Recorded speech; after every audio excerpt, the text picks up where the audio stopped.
All right, good evening, everybody. It is February 12th, Monday evening, and we are live to kick off another week. Hope everybody had a good weekend. Dang, that was quick. Hey, Jim, what's going on, man? Oh, that's right. I got to. Hey, Rusty, how's it going, buddy? Oh, pretty good. You came in automatically. Good. Let me set up my control panels here. I wasn't expecting visitors quite that quick. But anyway, Tom Creasy's hanging out somewhere over on Stunthangar, waiting for us to start the show. So he ought to be here in just a minute. And hey, Sparky. Hey, what's up? Oh, not much. Just getting the show set up here. I need to pop out the chat and bring it over, and we'll be ready to rock and roll. So, how's the? I was going to call it the Super Satan, but it's not. What's it called? How's it doing? Voodoo. Voodoo. Yeah. Ah, looking good. Let me lock on you. Wow, that's beautiful. Oh, I like it. Ready to go. Got the bladders made and plumbed and everything? Yeah. Boy, you got a wide gap between your lead outs there. That might be on the plans. Yeah, well, that might be better for a big chord plane, combat plane like that. I don't know, hard to say. Might help you snatching it around and changing directions. Might make it more stable doing that. You know, we put ours so close together on the stunt ships a lot of times. The only thing that's not ready on this is I got to change the propeller. This is a 10.6. I got to put my 8.8s on it. Yeah, but you don't have an 8.8. Is that what I remember you saying?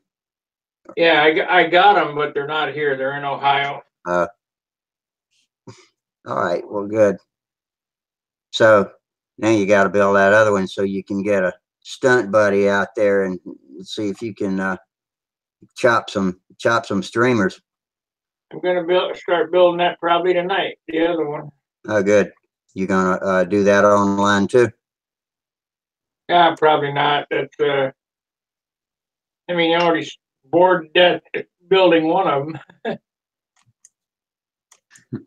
Well, I don't know about bored. It's something over the weekend. You know, it was rainy too, so you know. If probably tonight. The other one. Yeah. Oh, good. You gonna do that online? Shut up, Rusty. Hang on. Okay, there we go. That thing starts itself when I try to pop this chat box out. I saw Tom Creasy was over on Stunthangar. He says he'll be over here in a few minutes. And meanwhile, there, I got all the controls working again. You know, I was saying that the apps for moderating the forums, like the cameraman controls, and the others for muting your mics and cameras of your guests, they're all working again. I went back last night into the Chrome settings and ended up switching some of the cookies settings on and back off. And I think when I changed accept third-party cookies, it started working again. So it looks like it's all better now. That way I've got more control, more quick control if I need it over here on this side. But anyway, we had 70 degrees today. I don't know who went flying, but I hope everybody's oh, here comes Charles Carter. Let me let you in, Charles. Just a moment. And now you can turn your mic on and you'll be with us. Hey, Rusty. Hey, Charles. How you doing? Hey, Charles. Wow. Hey, Jim. Hey, Sparky. We're all here. All right. Gotta get my dinner. I'll be right back. Okay. All righty. What'd you do this weekend, Charles? Charles and Jim. I know what Jim did. He sat here and watched Sparky build a plane. Oh, wow. That's pretty cool. Yeah, just a blur of activity, you know, when you have 3 young kids, you know. Oh, yeah. I just know I didn't do anything on airplanes. That's all I can tell you. I I thought about it, but I didn't get anything done with airplanes. Minnesota Mike's on my telephone. Oh, he got into Stunthangar. Okay. Well, he says there's no chat on YouTube. Right. You gotta go. What do you mean there's no chat on YouTube? That's what he says. Unless when you pop it out. Maybe so. I'll pop it back in and let it run in that whole window and see what happens. Close that. Sorry guys, but I gotta eat. It's 10 o'clock here and I haven't eaten yet. Yeah, you got to eat. I got muscatoli and potato skin. All right. Hey, has that voodoo been flowing yet? No, I just finished it yesterday. 2-day build. Wow, looks good. Yeah, it is. That's a pretty awesome looking combat plane. Old style combat. I'm over here on the YouTube side right now looking at the chat box, and I don't see any activity going on. Oh, what's up with that? That's where half our business comes from. Oh well. You can drag it back over. Oh, there's Gerald.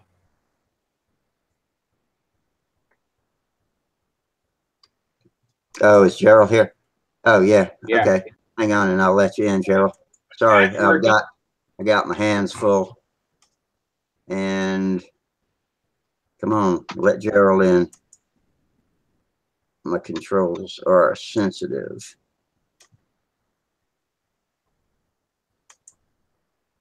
Okay, now you should be able to. Well, Yeah, chat works. does it? Well, see. I'm trying to let Gerald in right now. There we go. Come on, Gerald. What's the matter with you? I keep clicking to let Gerald in, but it won't let me let Gerald in. And oh, here comes Jared. yeah, let me try one more time on Gerald. Stay tuned, Gerald. I'll get back to you. Gerald's in. You just got to turn his mic on. Yeah, he has to do that. Good evening, everybody. Okay, Jared. Hey, Jared and Gerald. How y'all doing? Hey, Gerald. Thank you. Hey, good. There's Jared. Okay. Now we're loading up pretty quick. How you doing, Jared? Good. How you guys doing? We're all right. Yeah. I'm kind of jumping around like a Chinese fire drill right now, trying to get the chat working and everything, and letting everybody in. It's working. Not Okay. not working on their end. Nothing you can do about it. No, it doesn't look like it. Oh well, I'll keep glancing at it.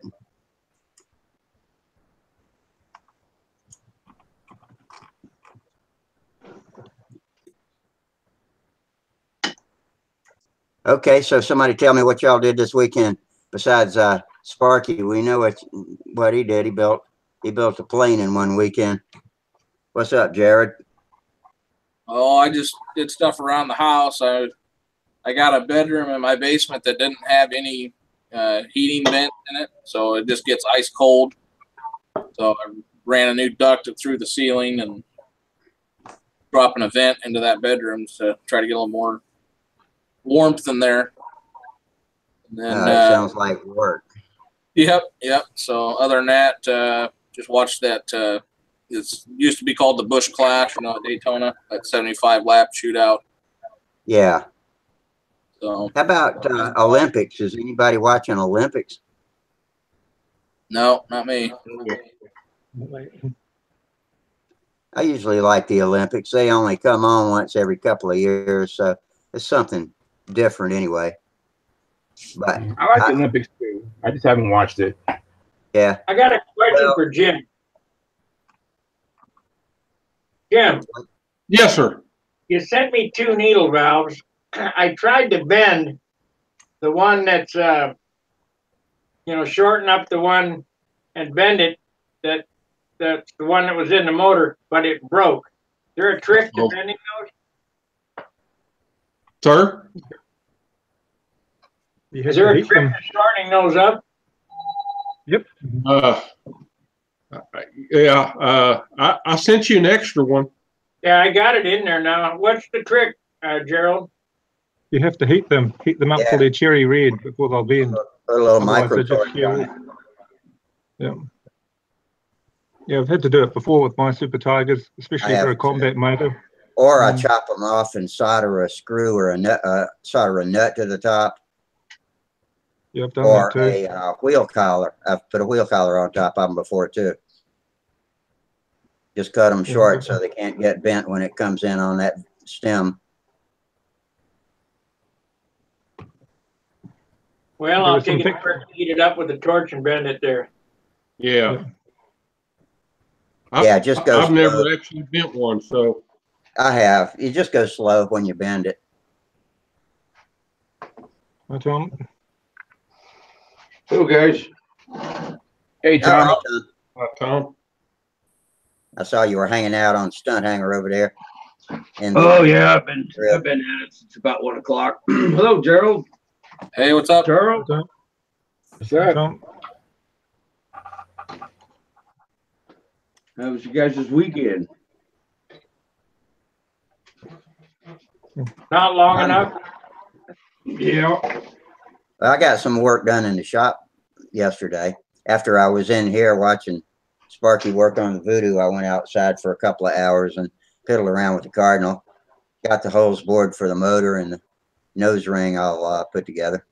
Should be done by now. All I got to do is build a wing. I can do that tomorrow, right?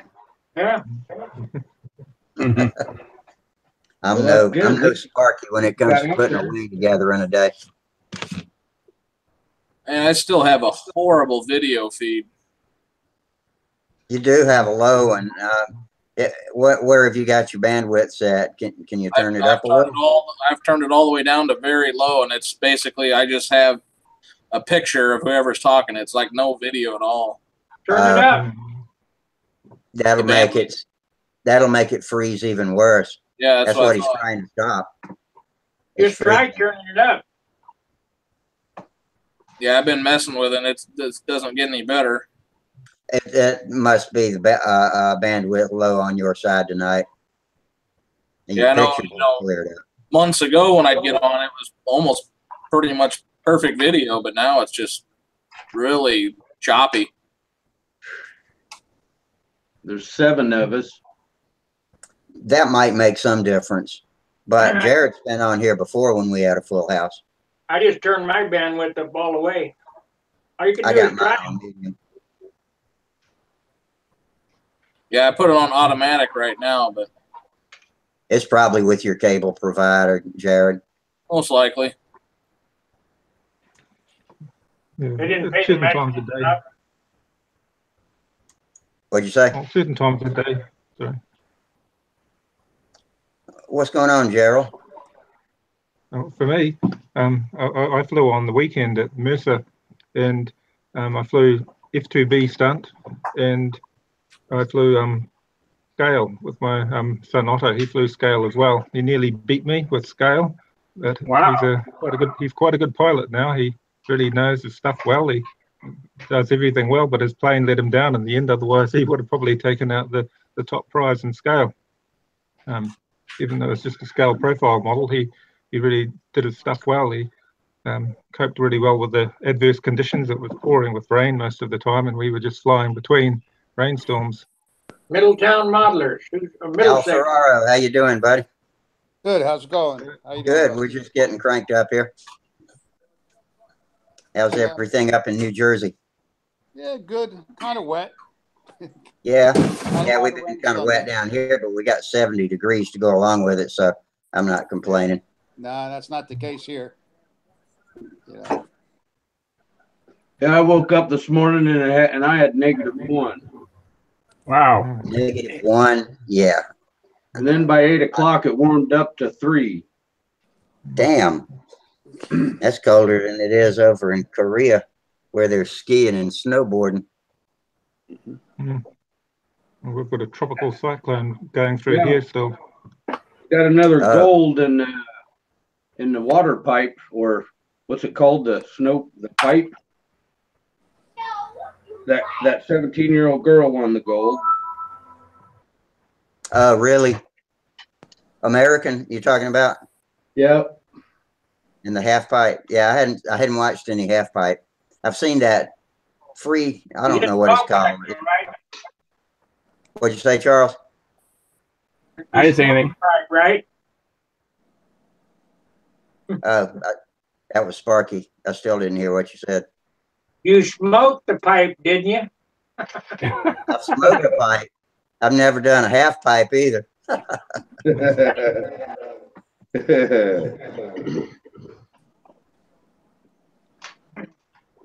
Now we can't have any illicit discussions. Of course, it is Sparky's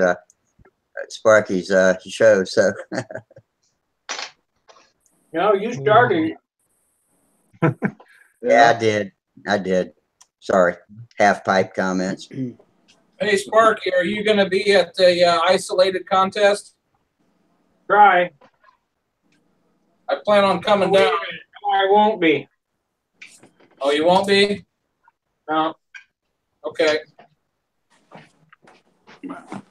If you got a combat plane there, what are you going to do? Bring it along and fly against me? Oh, not this. This is RC plane. Oh. I have to show you guys a unique combat plane. Okay, I'm trying to start the chat box back, so if I start echoing, y'all forgive me. This is a Voodoo, P-51 Reno Racer Voodoo. Oh, that's good. But it's going to be highly modified. What are you going to do to modify it? It's got a Scorpion motor in it and a 6-cell battery. Normally it's got a 4-cell, and the plane does about 90 miles an hour out of the box. And with this setup, I've done probably close to 150. Double diamond. What kind of motor you got on that? It's a Scorpion. It's electric. I was talking to the double diamond. Oh, Flash 36. Yep. The old 36X BB. Oh, it looks nice. Yeah. Wow. Yeah, that's nice looking. Yeah, that's Jim Vergani's design. Wow, that's It's really nice too. that looks good. I like that. Yeah, that's sharp. Yeah, Double diamond. I never heard of that plane. It's obvious. yeah, The name is obvious. yeah, and it really goes good. Yeah, it's a nice flying plane. But Now, do you fly competitive combat? yeah. Well, I mean, Oh, that's what speed you do. limit, Yeah. yeah. That's right. And- That's right. We and- talked and- about that. And half A, What is your name? Al Ferraro. Okay, Al. Because I haven't flown combat in 50 years, because my dad and I were just talking about this. I had this airplane 50 years ago. Okay. Same setup. How many thousand lines do I need to fly this on? I mean, just 15,000. So, I mean, are you flying? In a match? You're flying it in a match, or what are you doing? No, there's no shut off on this, and you guys got to have a shut off and an engine tether and all that other shit. But I'm just going to fly it. I mean, are you going to fly it in a match against an opponent, or are you just going to fly it? I'll probably fly against somebody who wants to, like if I ran into you, if you want to fly against me, but I'm not going to be in a competition. Okay. I mean, we fly them. You see, we don't really do matches. What we do is like a high speed, mile an hour. See who can go the fastest. We call it the Larry Scarinzi Speed Challenge. Yeah. And we fly on the same lines that they used back in the 60s, was 15,000. So if you're going to, fly against somebody, you know, in a heated combat match, I would use 18 thousandths. That's what you use in, you know, regular fast combat, or that's what we use in speed limit combat. 18 The guys at thousandths. Huntersville fly Spectra. Well, you know, they fly Spectra too, yes, but I think that's even a little thicker. You know what? I forget. You know, I haven't changed yet. I'm still using the 018s. But I got both. So. Yeah, but I mean, but you know, for our speed challenge, everybody uses the 15s. Or if you're going to fly by yourself, use the 15s. You know, 60-foot eye to eye. No, it's 60 foot from the center of the bell crank to your handle. You know, to the grip, yeah, to the handle. Yeah, so it's not eye to eye, but it's give or take 6 inches, you know, plus or minus 6. But that, I want you to know, set it up so in case, like, if I ever run into you, and I got a couple of these, we can fly them, you know. Oh yeah, well, you know, we do that. I mean, we had them at we bring them to Brodak every year. You probably heard us flying them. You know, I'm gonna be there this year. I'll fly this year. Okay, you're not going to Brodak? Yeah, I'm gonna bring these. Oh, okay. Yeah, very nice. And what's the power plant?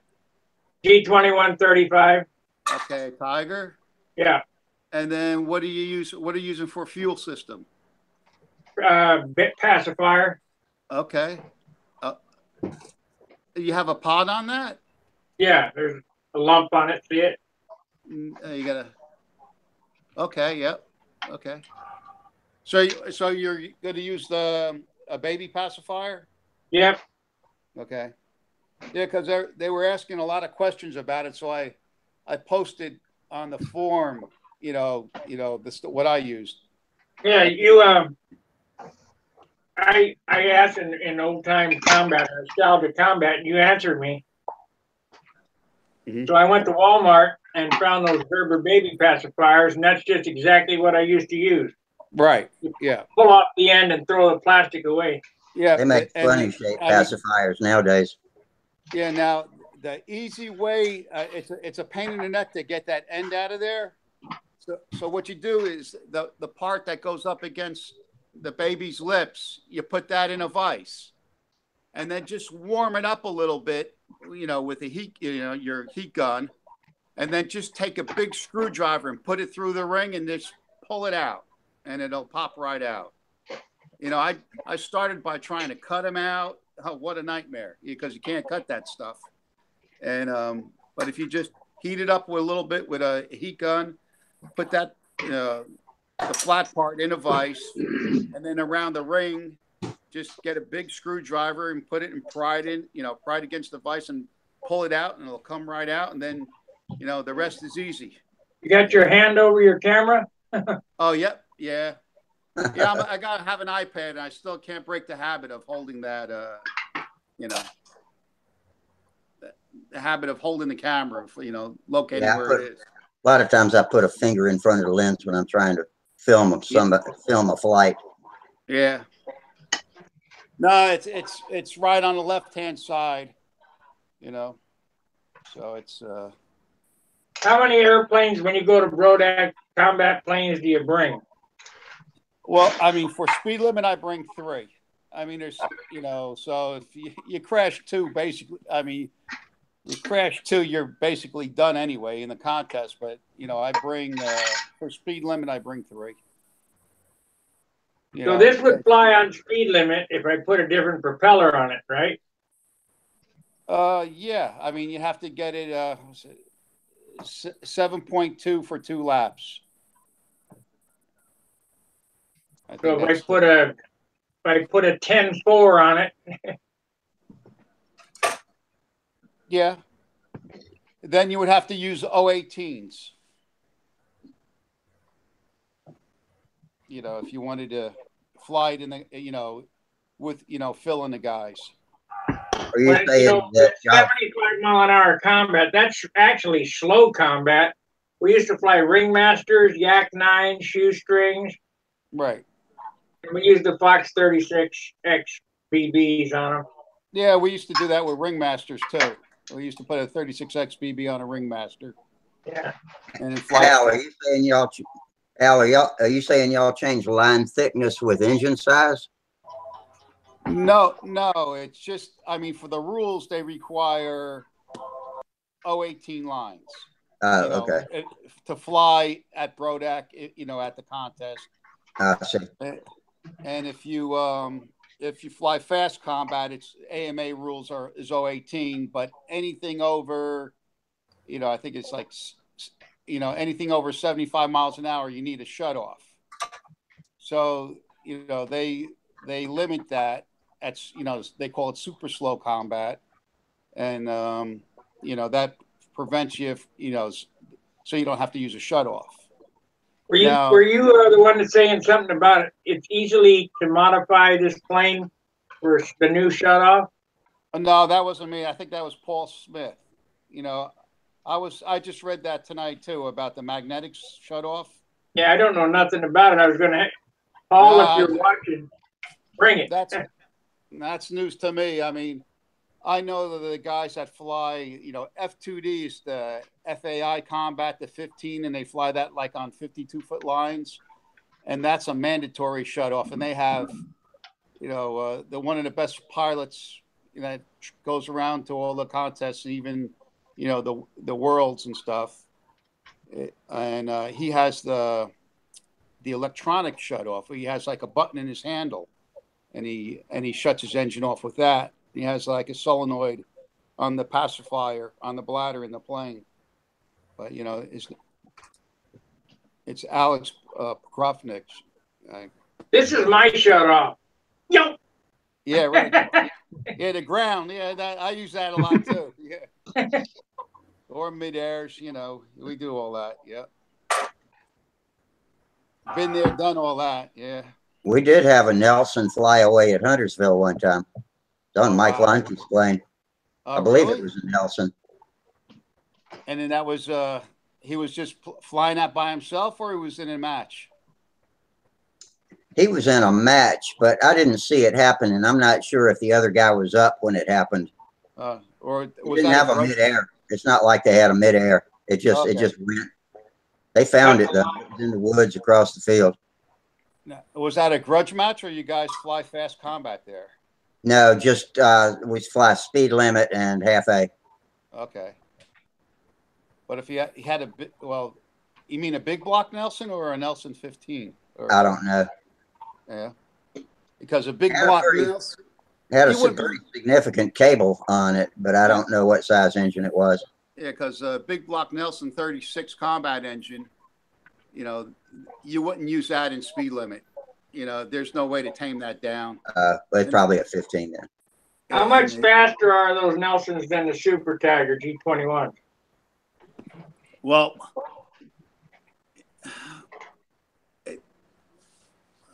those guys, they're flying bigger planes.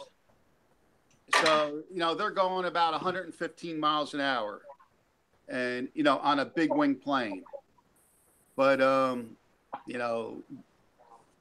it all depends. We've been, working with the little planes and have with 50% nitro, we got it up to 127 miles an hour. Of course, with with 015 lines and and a lot of nitro. So, yeah, because I remember from 50 years ago, these were over 100 miles an hour then, and right. The propellers are better now. So I don't see why. I don't see why this wouldn't compete against Nelson. It would, but it wouldn't turn as fast as with the big plane. Especially you have a short boom voodoo there. If I believe that's what I'm seeing. That's correct. Yeah, so that's not going to turn. They'll turn way inside you, and they don't slow down on turns. And they're only going to use like an 8.6 prop, a small prop, and they're spinning 23,000 RPMs where you'll probably be turning something like, 16, something like that. Yeah, this is going to have an 8.8 on it. Yeah, that's a good prop. An 8.8 APC is a great prop. I couldn't find any of the original tornadoes, and then you can't hardly trust them anyway because they're all so old, and I wouldn't want to flip a blade off and get hit with one. Right. No, you wouldn't use it. I got a couple, you know, and stuff. And there's two different versions: the small hub and the thin and fat hub. But you know, it's I don't know if I got one handy here. Oh.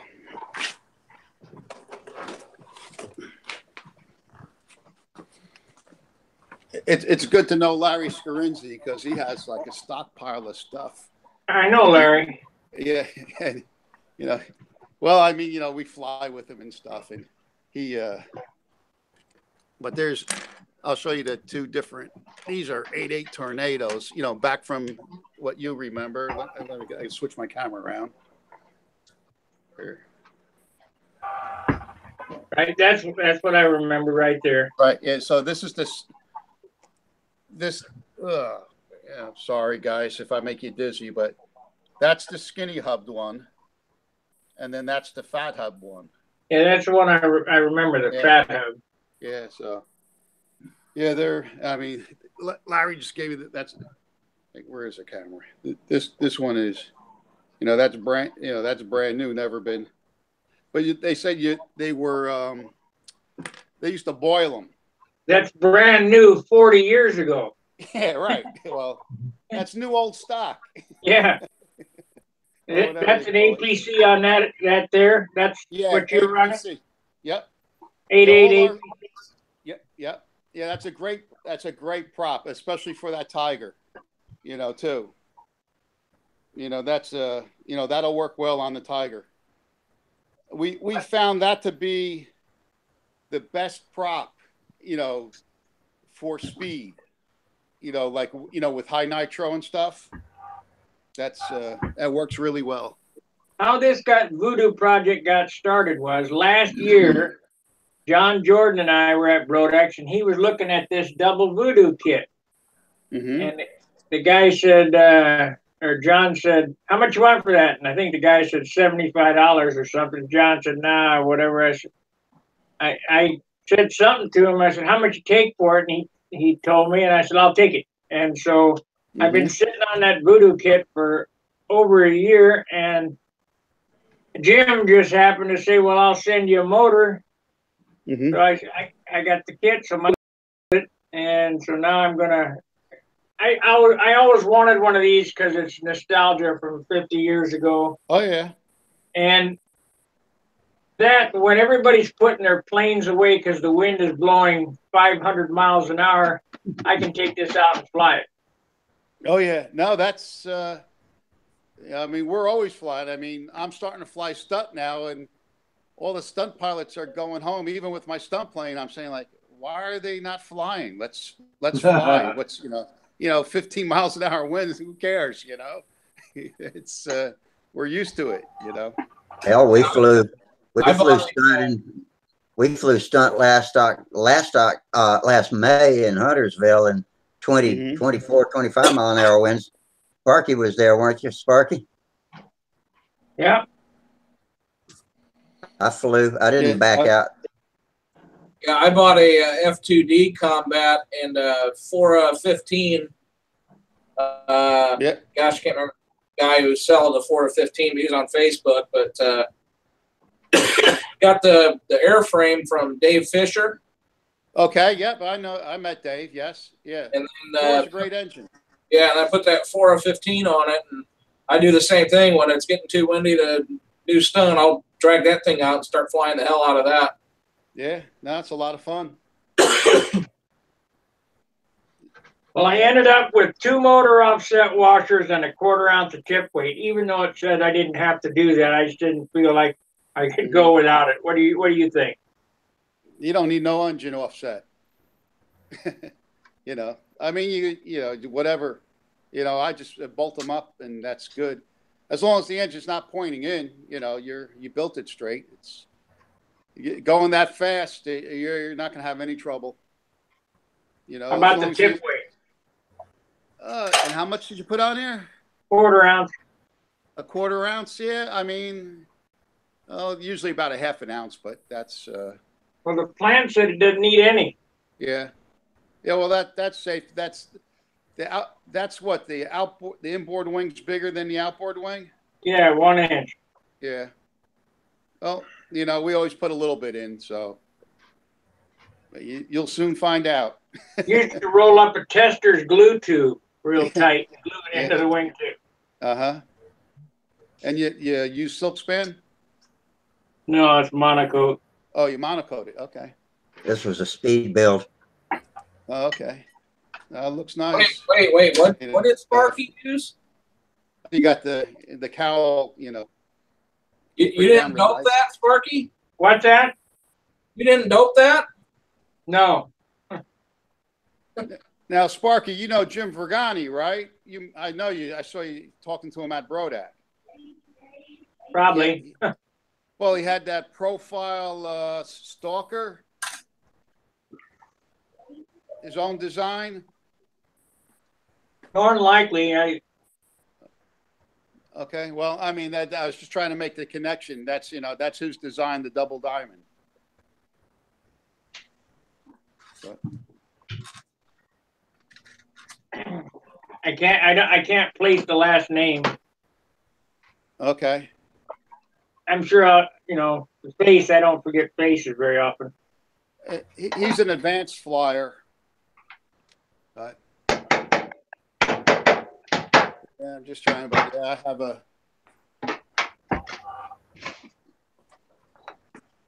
What you hammering on, Mike? I mean, Tom.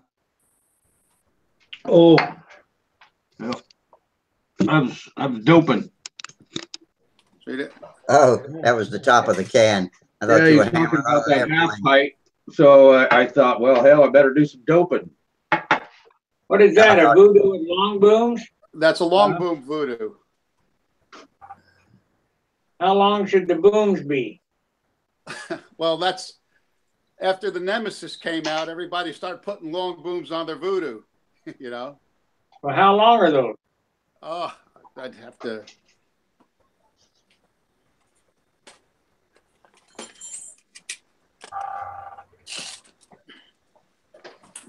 Oh, 8 inches. All right. 7.5. Yeah, 7.5, 8 inches. Well, it's the elevator's 4 3/4 back from the trailing edge. I noticed that this is pretty nose heavy, so. Yeah, you got the engine mounted. Oh, I'm sorry. Yeah, I can't see. You got the engine mounted as far back as tight to the leading edge as it'll go. Yeah. That's. I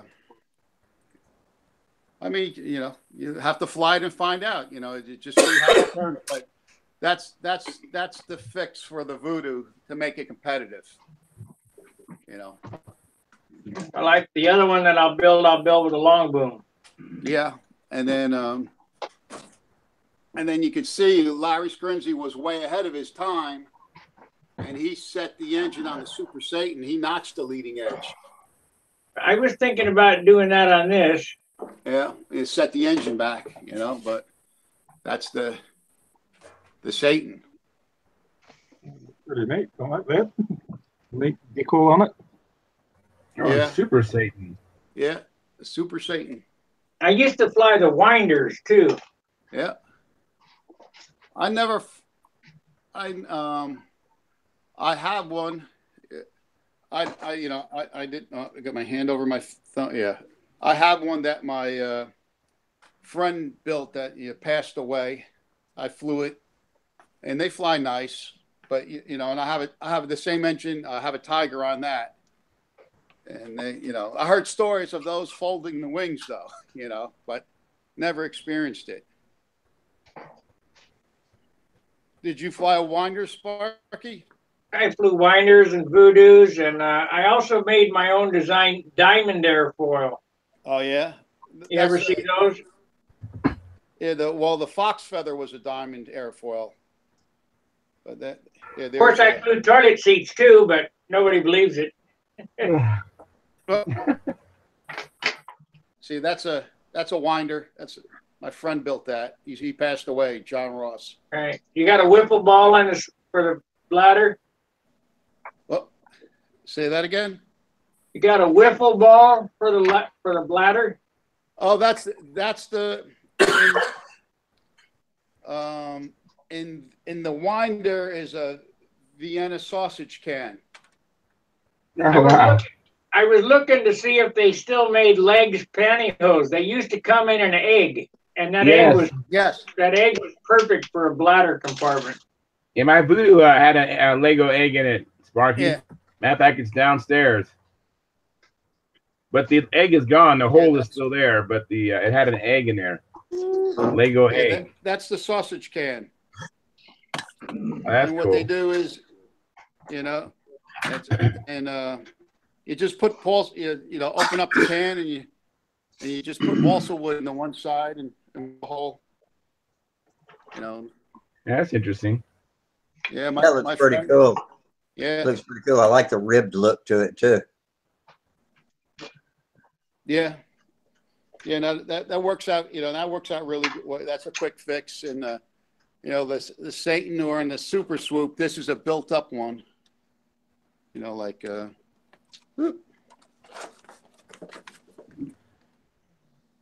one's built up out of balsa wood. Yeah. I hate hard tanks. They're just so. Anything I fly that's not a stunt plane has a bladder tank on it. Yeah. I don't know how much fuel this lump is going to hold, but I mean, I could put 3.5, 4 ounces in mine. This compartment goes all the way back to the spar, but there's no lump on the bottom. I don't have a lump on the bottom. Oh, that's no good. You got to have a lump on the bottom. Why? Because the bulb you're using here. Because if you want to get like 3 ounces in it, it'll get in there. But you don't really want to put that much pressure. See how that is? That's the top and that's the bottom. That's how it looks from the side. That's a pretty big the measurement. I think that it's 2 3/8. I think it's a 2 3/8. I forget how. I think it has to be at least 2 3/8. Up and down. Baby bladders. The passer they blow up as a ball. And you don't want to put like forced pressure on it. Well, I guess they could cut a hole in the bottom and add a piece. Yeah, I would definitely do that, because even on the Super Satan, which is kind of it's kind of tight, but you could see that. Where's the camera? I'm sorry, guys. Yeah, there it is. You can see it has a lump on the bottom and a lump on the top. And if you're gonna try to fly the match is 5 minutes, you won't last 5 minutes, especially with there's the lump on the top. You won't last 5 minutes. This one has a bowling pin in it. A toy bowling pin. But I can't find the right size anymore. I've been digging around for them. I would have bought some legs pantyhose if And we used to. I tried. Let me see. I tried these toy bowling pins, but they're too small. You cut the end off them and put a hole in them. It has to be a larger size than that. But to fit it in between the ribs, for enough of fuel. I got to look up the plans. I don't have the plans out with the. Let me see if I can.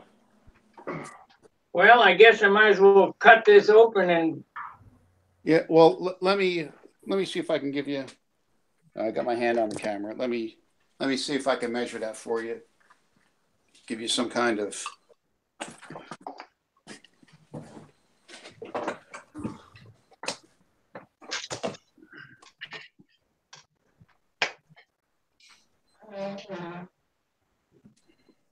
Mine's only about 2 inches deep. Yeah, that's not enough. Inch and 3/4 deep. I mean, it won't be nothing to modify this.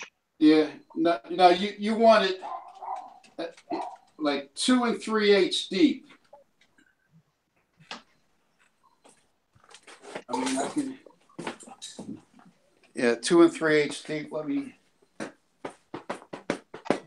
see, on the inside, the ID you want 2 3/8 minimum. If you only got 1 3/4, that's you're not going to get the fuel in there.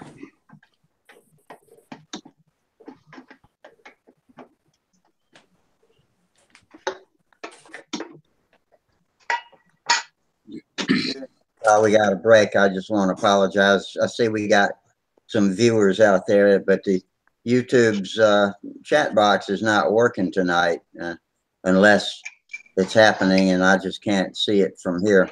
So we'll find out what that is and fix it for you guys that like to talk to us that way. But tonight, just sit back and watch and enjoy, I guess. So, Sparky, you said you will not be at Isolated, right? No. Okay. I was hoping I could get with you sometime. I bought 2 13.6 Rev Up carbon fiber copies that Stephen Wilk makes up in Minnesota. Right.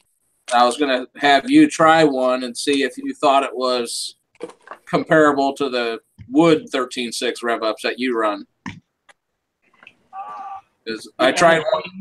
I put one on my Strega with my Tiger 60, and my lap times were almost a half second too slow, and I couldn't get the speed out of it I needed. Pitch it up. Well, I asked Steve about trying to do that, and he said it'd be pretty tough with the props that he makes to try to do that. Yeah.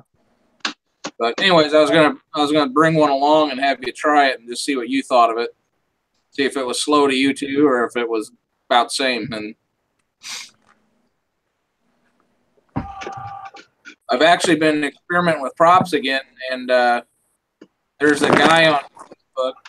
I don't know how you pronounce his last name, but he's in Poland. His first name I think is Thomas, and he's been blowing up Facebook. But he sells these props called pull props, like pull-in prop, and he makes 2 and 3 blades. And so I've tried several different 2 blades and 3 blades, and I tried a 13.6 3 blade, or no, a 12.6 3 blade, and my lap time was just a little too slow. So I talked him into making a 12.7 3 blade, and he sent me one of those, and man, that was an awesome prop so far on my Strega with the Tiger 60. Really? So I called him up or messaged him. I said, send me about 4 more. And so I've probably got maybe 10 flights on it so far with that prop, and it made my Strega a whole other airplane all over again. Wow. How much is he selling for, Gerald? $45 per prop with shipping. And that's carbon fiber? Yeah, well, it's got a balsa base, the lug is base where is balsa, and then it's got like a carbon fiber and charcoal blade. Oh, wow. Wow. But so far I really like them. And where's he located out of? In Poland. Oh, okay. Wow. Thomas Mischlik, I think his name's Thomas Mischlik is one person I bought some combat gear from in the past. Does it ring a bell? He was breaking up on me. I couldn't even understand him. Sorry. Yeah, your What do you- sound's kind of bubbly tonight, Gerald.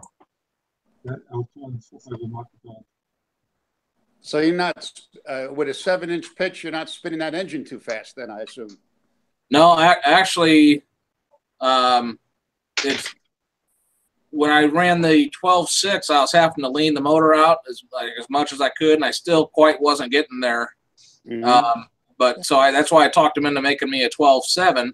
Right. And I think my RPM is right around 8,000, 8,100 like that. And I was turning 8,200 with an APC 13.6 before.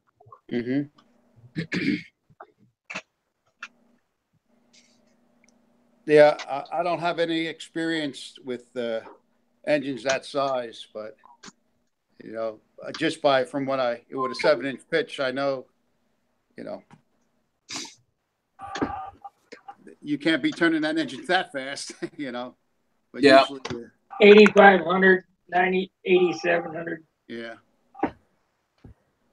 Because I mean, like I'm just experiencing stunt now, and everything I'm using is like a 4-inch pitch, you know, with the LA 46, or you know, I'm working with a Tower 40 now and a Brodak 40. Everything we're using is a 4-inch pitch. I saw your Vector. Is that what you're talking about? That Vector, you have the 4-inch pitch and amp? The Vector? Yeah. What do you mean? The one I have on on the floor? Yeah.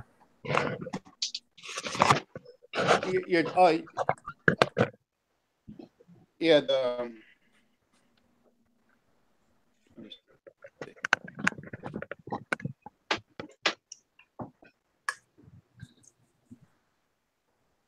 You locked up.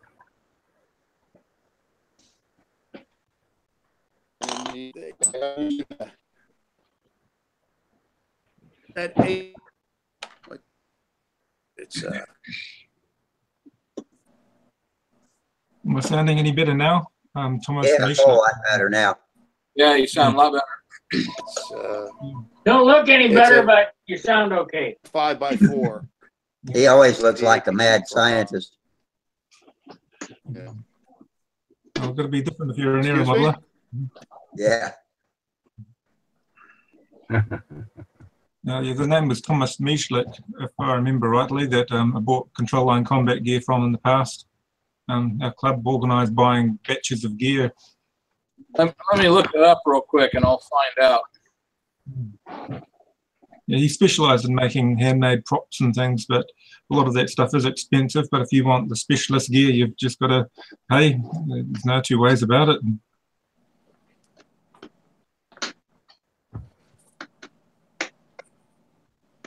Yeah, Marky's doing surgery on his voodoo.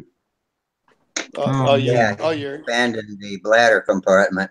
you're going after it right now, Sparky? Oh yeah. He doesn't mess around. He just cuts Yeah, right right. into it. He ain't scared of it. I mean, if he wants to put that up in a notch, he'll be and filling it back up again. You know, you got to be out there 5 minutes. You know, so.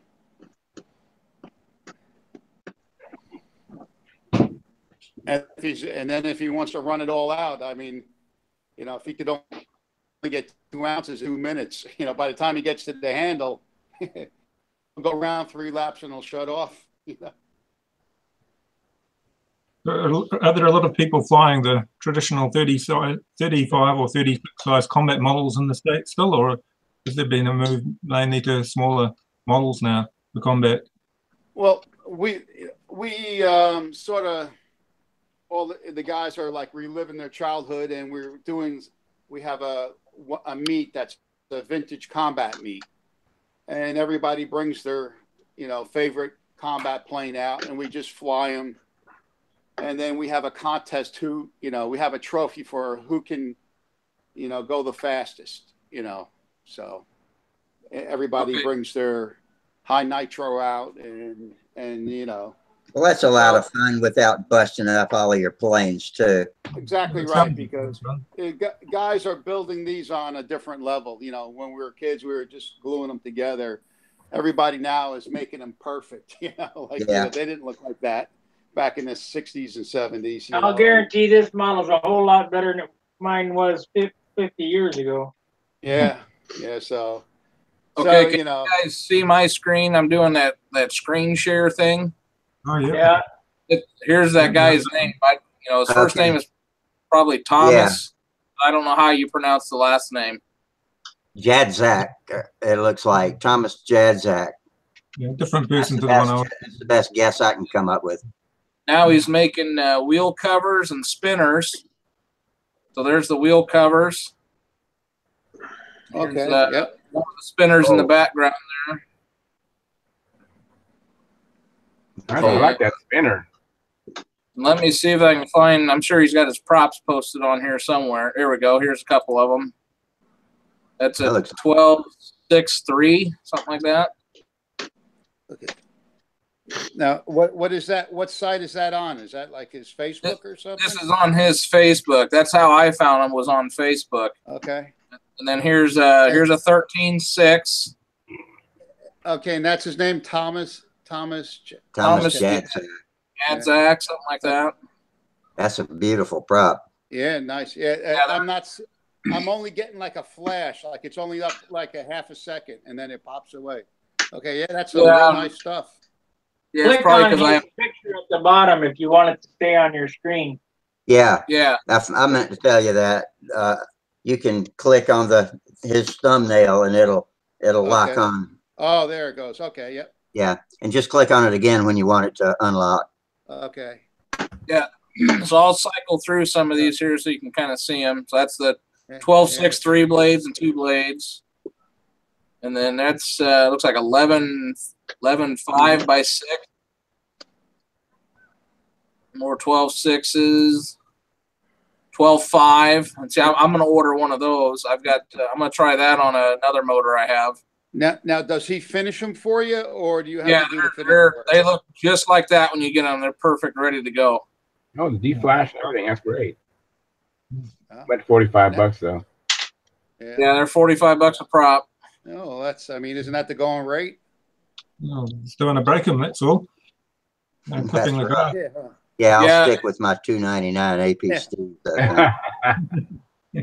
Yeah, and you do got to be careful when you tighten your prop nut down. I did crack one of them. Yeah. Oh well, then that's trying to for me because I over tighten everything. I'm guilty of that too. I didn't crack it tightening it. I actually, with my bear grip, I cracked the back of the prop blade as I was tightening the nut down. So it wasn't broke because of the prop nut. It broke because I was probably, he-manning it too much. I'm used to my APC props where you can't break them, Right. Yeah. Well, you want to tighten them in so they bite into the hub. Yeah. And there's the 12.7 that I talked him into making. The 3 blades. So I've got about 4 of those right now. And so far, man, that's been a phenomenal prop on my Strega. Nice. But you said that the hub is like sort of hollow, or it's filled with wrestle the hub is balsa or wood, and then the blades are like charcoal and carbon fiber, he said. Charcoal, huh? Use charcoal dust as a filler? It must be something like that. But the blade, I split one of the blades lengthwise, just gripping one blade and then tighten it down. You can't do that. You're gonna have to try to grab it by the hub more or something as you tighten it down. So yeah. So I guess you start it with a starter then. You don't flip it. No, I hand start. Yeah. Oh, you hand start it? Yeah. I haven't had any trouble there, hand starting it, but just as you're tightening the prop nut down, you just got to be careful. Okay. That's nice looking stuff. Yeah, so far I'm really happy with it. Did you put knurls on the back of the hub, Gerald? Did you put some knurls on it? Yeah, I think you could. I'm probably going to take a little piece of sandpaper on the next one I do and put, the sandpaper side facing the prop, so that way when you start tightening it down, it kind of grips into it. That way I don't have to, grab the prop as much with my hand and take a chance of breaking another one. That'd be a good idea. A good sandpaper to use is drywall sandpaper because it's you can see through it. There's holes in it. It grips on like both sides. It looks like a screen. Right. Yeah, exactly. Yeah, that's a good idea. And it's rough on both sides too, isn't it? Chris Rudd told us that last year on Hangout. He was getting them when he was using them carbon fiber spinners.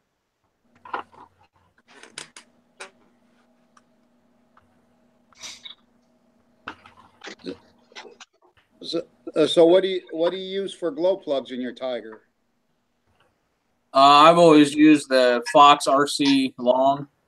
Okay. Now I'm just curious because there's not that many RC plugs available anymore. Yeah, whenever I find them, I buy all of them. Yeah, right. Yeah, it's a big problem. Well, there you go. I mean, like I was telling the guys last time I was on, I tried some Glow Devils. They were on sale, and put one in, and the engine, it wouldn't 4-stroke. As soon as I pulled the battery off, it dropped 2,000 RPMs. I'm saying. Oh wow. It's like, and then and the reason why I bought them is because I read on on the forum that even Randy recommended them, that they were good. And I put my old Thunderbolt back in, and it ran fine. Yeah, that's my favorite too, but they're out of business. Yeah, you can't get them anymore. Yeah, I got a sheet of Thunderbolts I found on an auction. Right. And there's probably maybe 15 of them in it. It was just almost like a paper sheet of them. If they got idle bars. Yeah, it's a Thunderbolts with the idle bar. Yeah. So I've got a few of those. I've tried a couple and they seem to be okay. Yeah, no, they work. But I know when I put the Glow Devil in, it was a no-go. Yeah, I've never tried that. Yeah. Brodex are a stunt plug. Have anybody else tried those? I've noticed some people around here have been using the Brodex stunt plug, and it's like an ultra hot plug just for stunt. And I've got that in a couple of number 4, Enyas are okay. I use Enya 3s. Yeah. I use OS as 3s.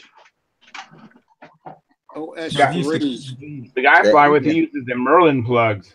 The Enya 3s are a little shorter. Now they don't have any idle bars on them, correct? Right.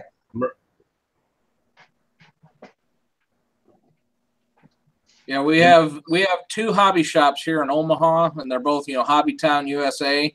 Mm-hmm. And one of them is their main store, and the other one's kind of like a satellite store. Well, the satellite store has a bunch of stuff that just kind of sits there and sits there and sits there. Right. Well, one day I went in there and they had probably about 6 Fox RC long plugs, and they were marked, I think, like $1.65 a piece. Wow. Right. So I bought all of them, and then about 3 months later, I went back in there and they had, I think, 2 more, but then they had the price at like $6.85 a piece. Yeah. So now every time I find them there, they're about $5-6 a piece. Right. My friend, I have my friend that runs Foxes and Brodax and stuff. He always likes that Fox plug that you're talking about. Also, that's his go-to plug. Yeah, that's what me and my dad have always run. Well, now that Makoa have got the Fox parts, they might make another run of them, but they did make the K&B idle bar plugs again, and I've used those successfully. They've been good. But for a long time, I couldn't get the K&B idle bar when I ran out of my Fox idle bar plugs. Mm-hmm. So I was scratching my head trying to find something. Is Fox manufacturing making any airplane engine stuff now? Oh, Makoa, Makoa have got all these spears, and Right. they occasionally remanufacture something, but just So you occasionally said- if there's enough demand. So you said you tried the K&B idle bar was working for you or not? Because it's, Yeah. they have that as a medium. You know, they don't list that as a hot. They list that as a medium heat range. I think the idle bar does the trick though. The idle bar makes it appear like it's hotter because it chills the plug, chills the element. Yeah, well, I know I had both idle bar and the stand, you know, and the hot idle bar and the hot Glow Devils without the idle bar, and both of them ran identical. You know, I've never seen any difference in any of the idle bar or non-idle bar. Yeah, I've gotten Thunderbolts both ways, and I can't tell any difference. mm-hmm. 2 3/8, right? Yep, yeah, 2 3/8, and that'll be good. Yeah, is that It's a little bit deeper on the bottom than it is on the top, but it don't matter. Yeah, you'll be glad you did it. Yeah, ID on the inside, you know, 2 3/8. So the ball of the, you know, so the bladder will ball up. Just make sure you don't have any sharp edges in there because, you know, you have a fuel-soaked wing with the bladder. Let's go. You know, the pacifier. Yeah, that's no good. That's always a lot of fun. Sometimes, yeah, painting with epoxy, you got to be careful. It'll form little spikes, little stalactites in there. It'll pop it.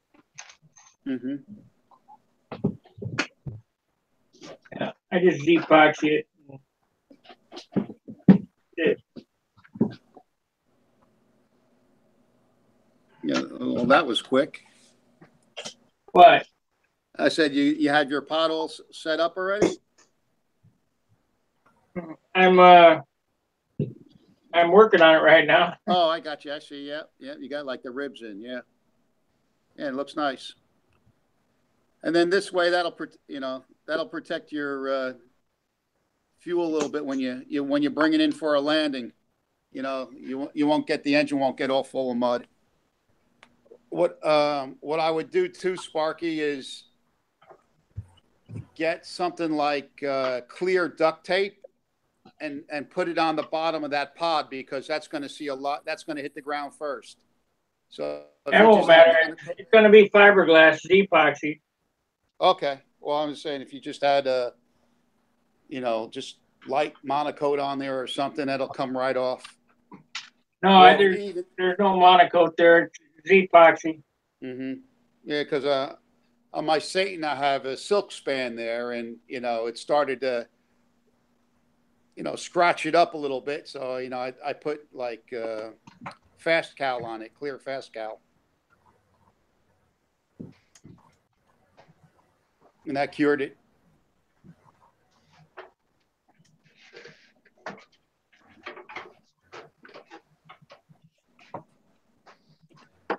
Charles, have you been managing to get in any flights? You're normally managing to get any from flying in every day virtually. Have you managed to lately?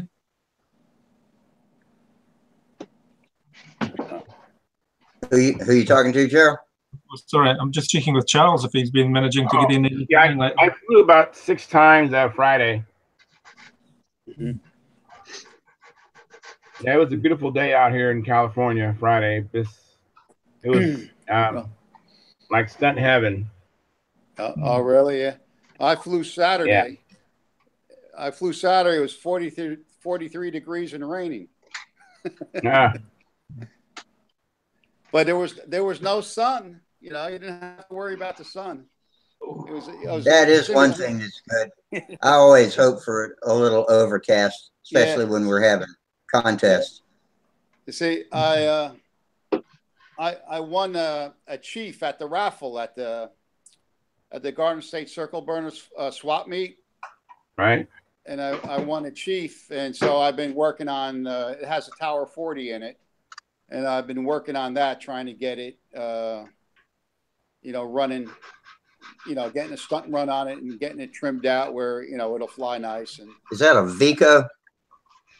Vico chief? Yeah, but I think that yes. I believe so. I'm not that sure, but I believe so. But just sounds familiar. you know, it's a real pretty plane. It's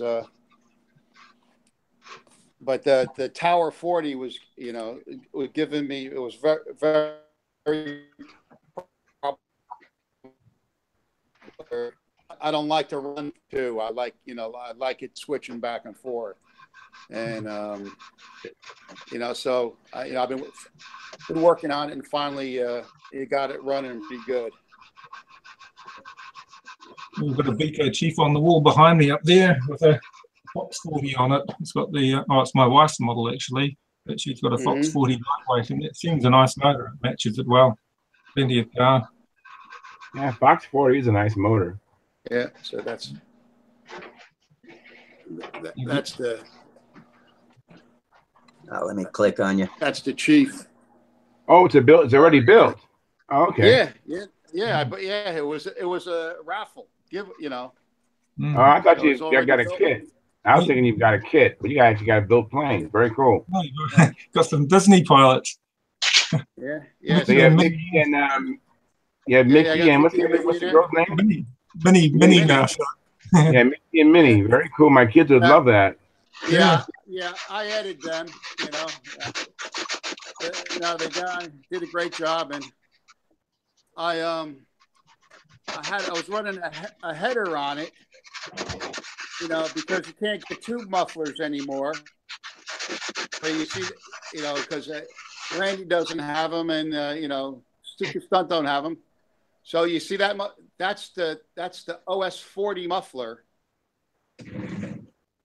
the stock one, which, you know, I that has the baffle, and I drilled out the baffle here, and I put in a bigger pipe, and I sanded all the fins off it, so it was like over 3 ounces. Now it's down to 2 ounces, and it's working really good.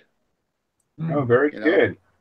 And then I use these pipes. These pipes have a 400 ID, you know, and so that keeps the, you know, engine happy running in a 4-stroke.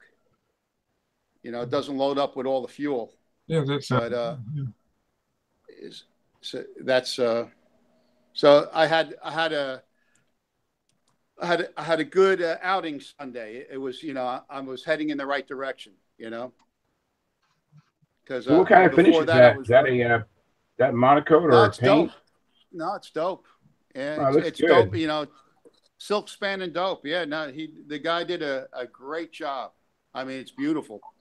You know, so that's why I'm putting the effort in trying to get it trimmed and running right. You know. Yeah, it looks nice. But it's.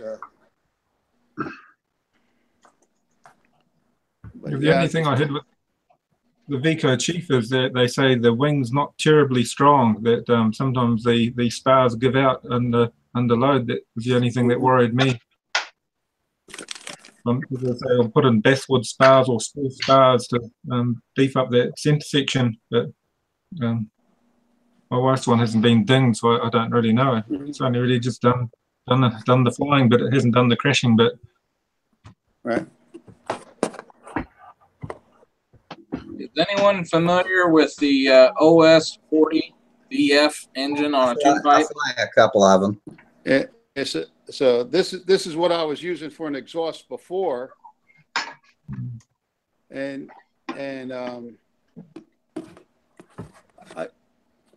when I switched from that to this muffler, I gained like 25 seconds more. You know, in mileage, because before with the header on, I would with the header on, I was running short. I only could get like one or two loops out of the clover, and I would run out of fuel. Oh, okay. And so then when I put the muffler on, it became more efficient.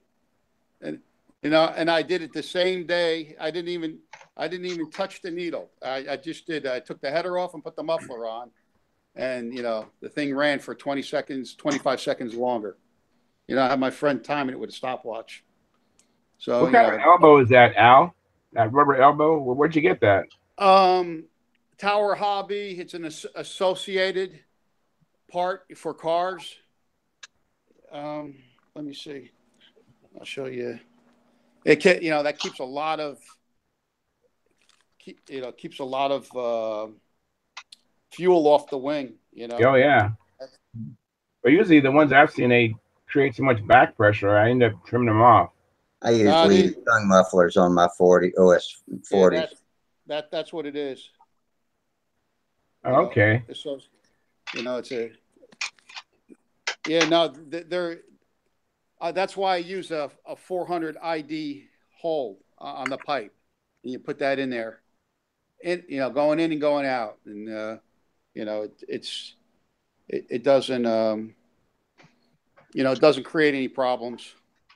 I've been trying those Dubrow ones and all that stuff. And, you know, that works the best. You know, because I don't like blowing all that fuel all over the, you know, right where the fuselage meets the wing. Yeah. You know, right in that. And then the tongue muffler, you know, you got a 1/4 of an inch of fuel, castor oil, you know. All over the plane, I know. Yeah.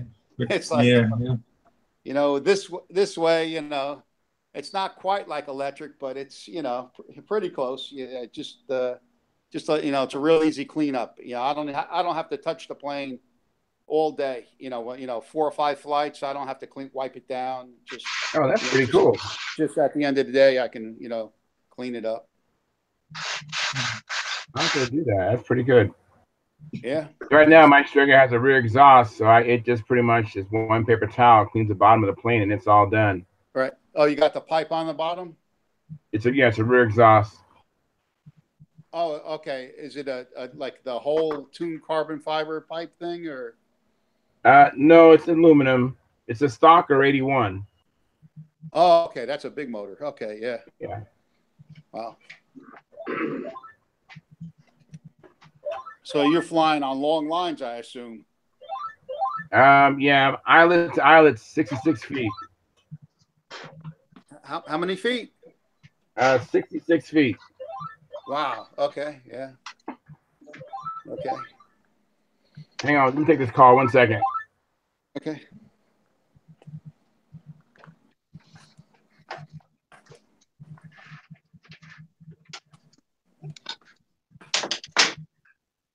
That's the thing I don't dislike about the tongue mufflers the most, is just the fuel. It gets into all the hinges, and gradually the whole plane just starts weighing more and more with all that added fuel.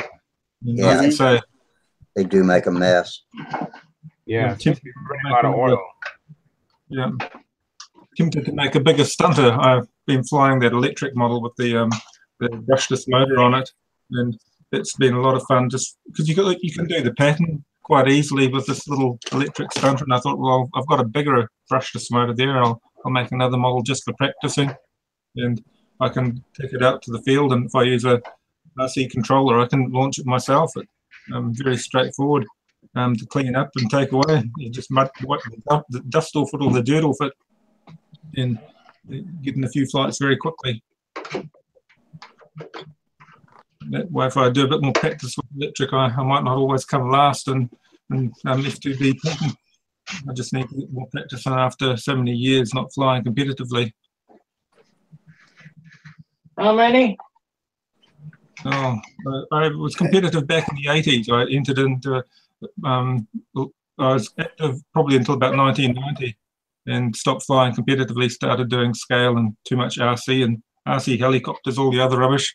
And only recently I've been flying competitively again and trying to get back into flying F2B and not sort of go back to square one. I suppose I should have done what Jim Ballard's done, gone back and started again, but I've just been trying to get back up on form and get flight scores that are reasonable.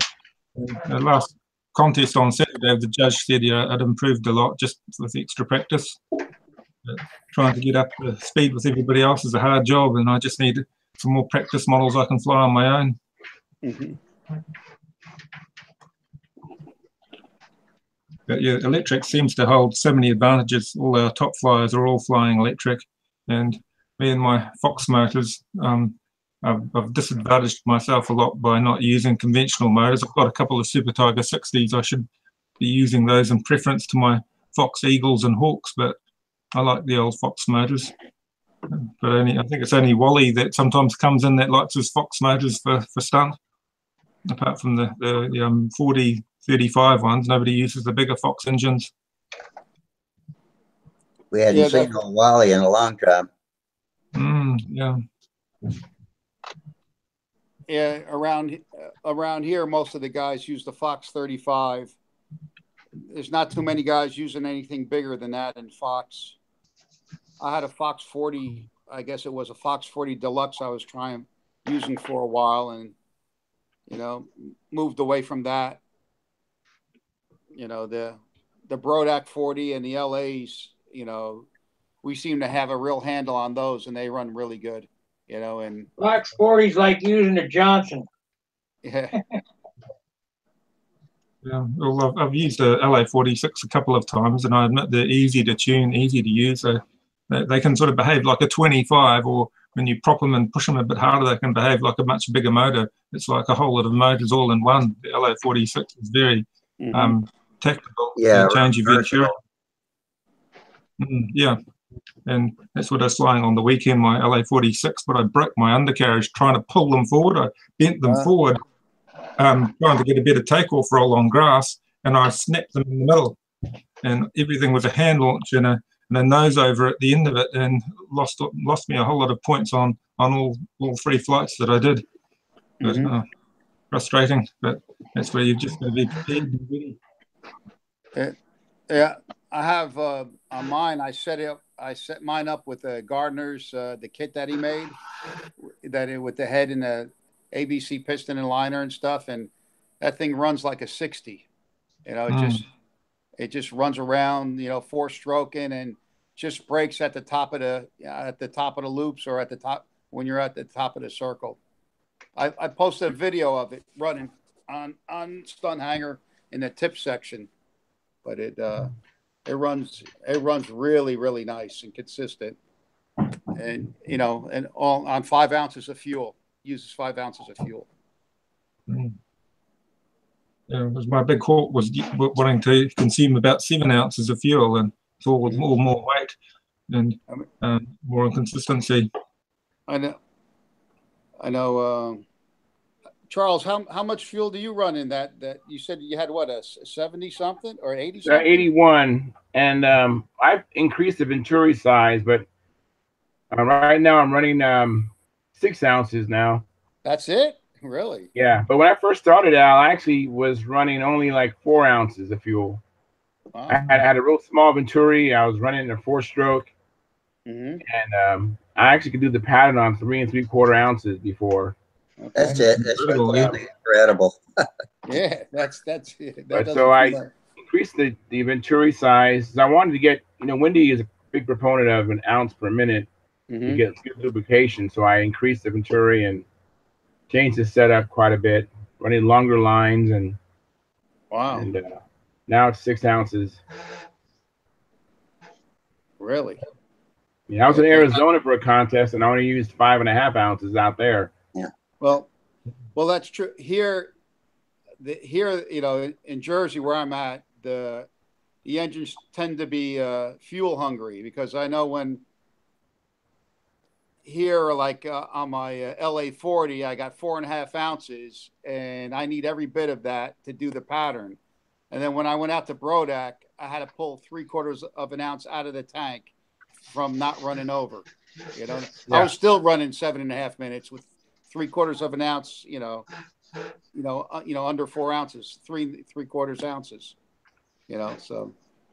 Yeah, and my Tiger 60, I got to run every drop of 7 ounces to get through the pattern. Yeah.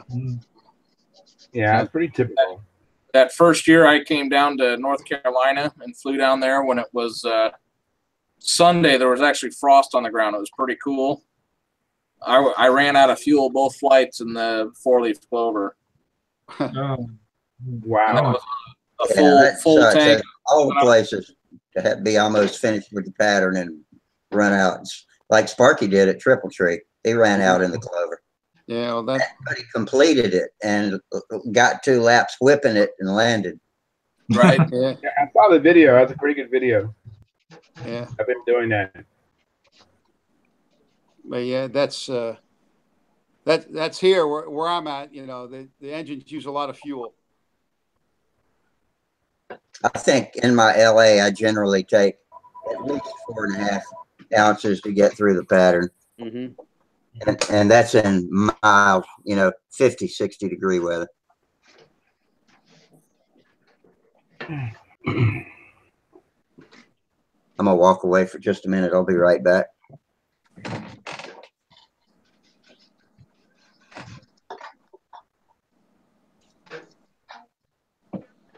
Hey, Sparky, I have a question for you, or anybody else. On my fuel tank, on my Strega, my plane on the outside maneuver slows down a little bit, and I need to adjust the tank. But I have my tank already against the engine bearers, and I've shimmed my engine up quite a bit already, and I need to either shim my motor up some more, or if I could find some way to maybe redo the pickup pipe. Or right now I have a clunk tank that I made, and I have the fuel pickup out the center of the tank. I'm wondering, can you move the fuel pickup, or you really have to keep that fuel pickup in the center of the tank? Right. You want to move your Uniflow pickup or your Uniflow vent. It's not Uniflow. It's not Uniflow?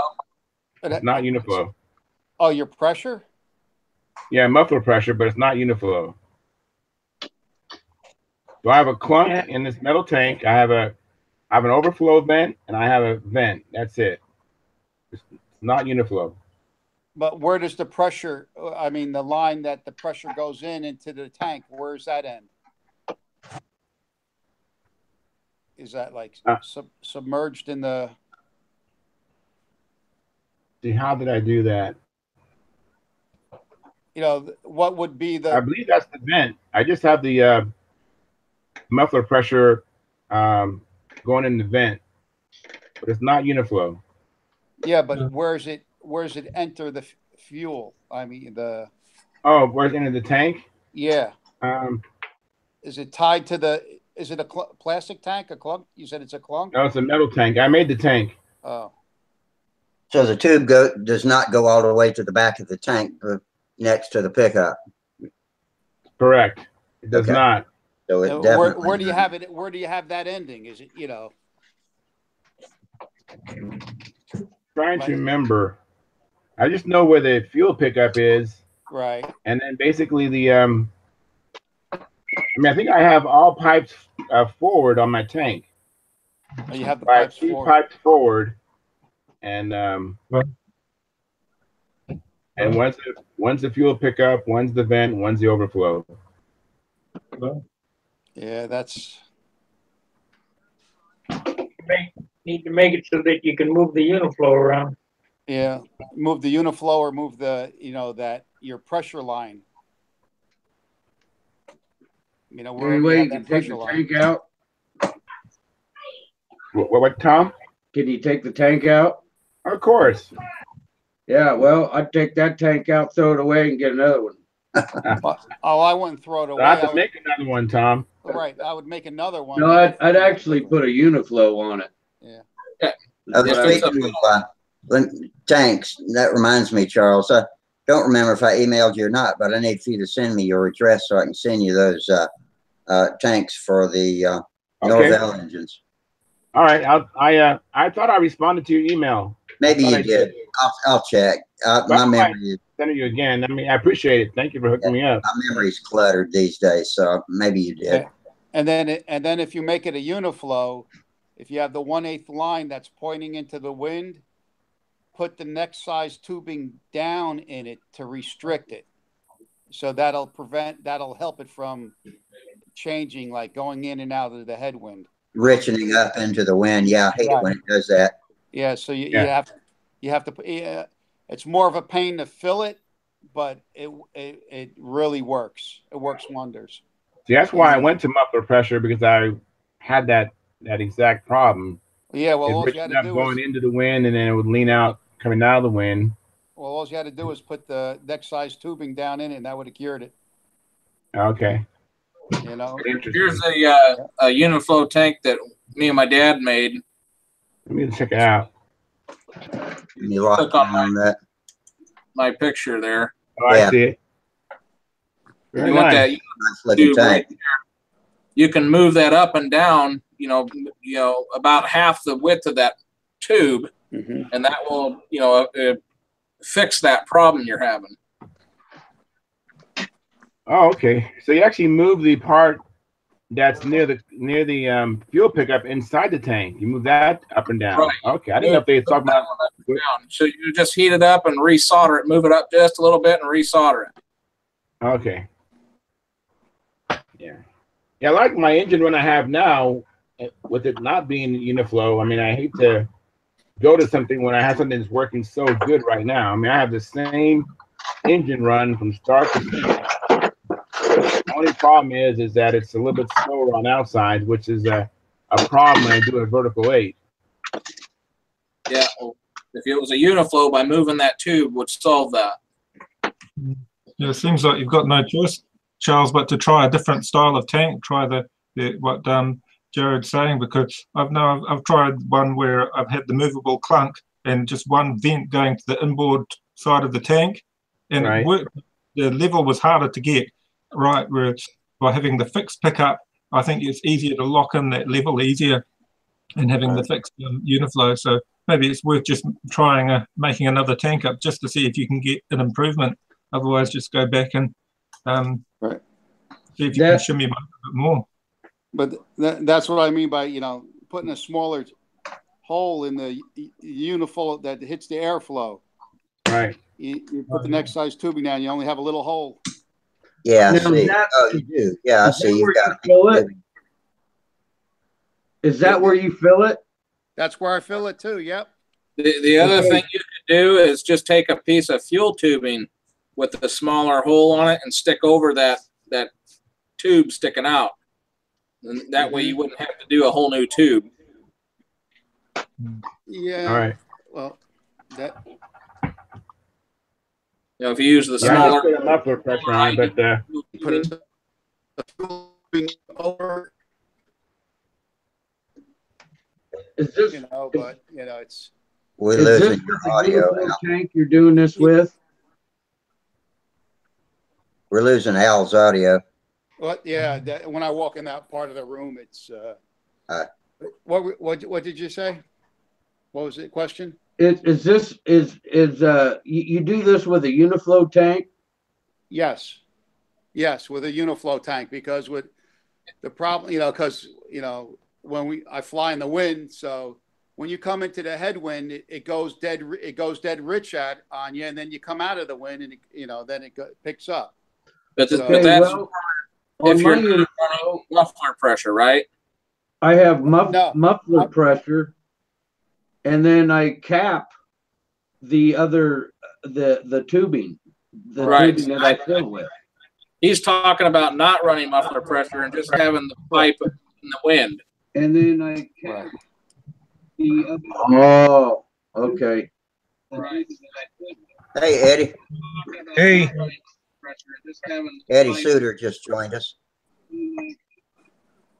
Okay. Hey, Eddie. Hey.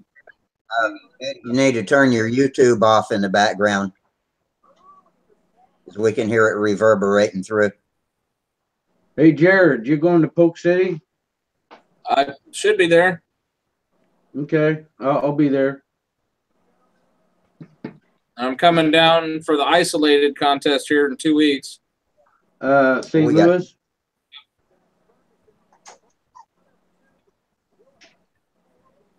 Is that where that is? Yeah, St. Louis.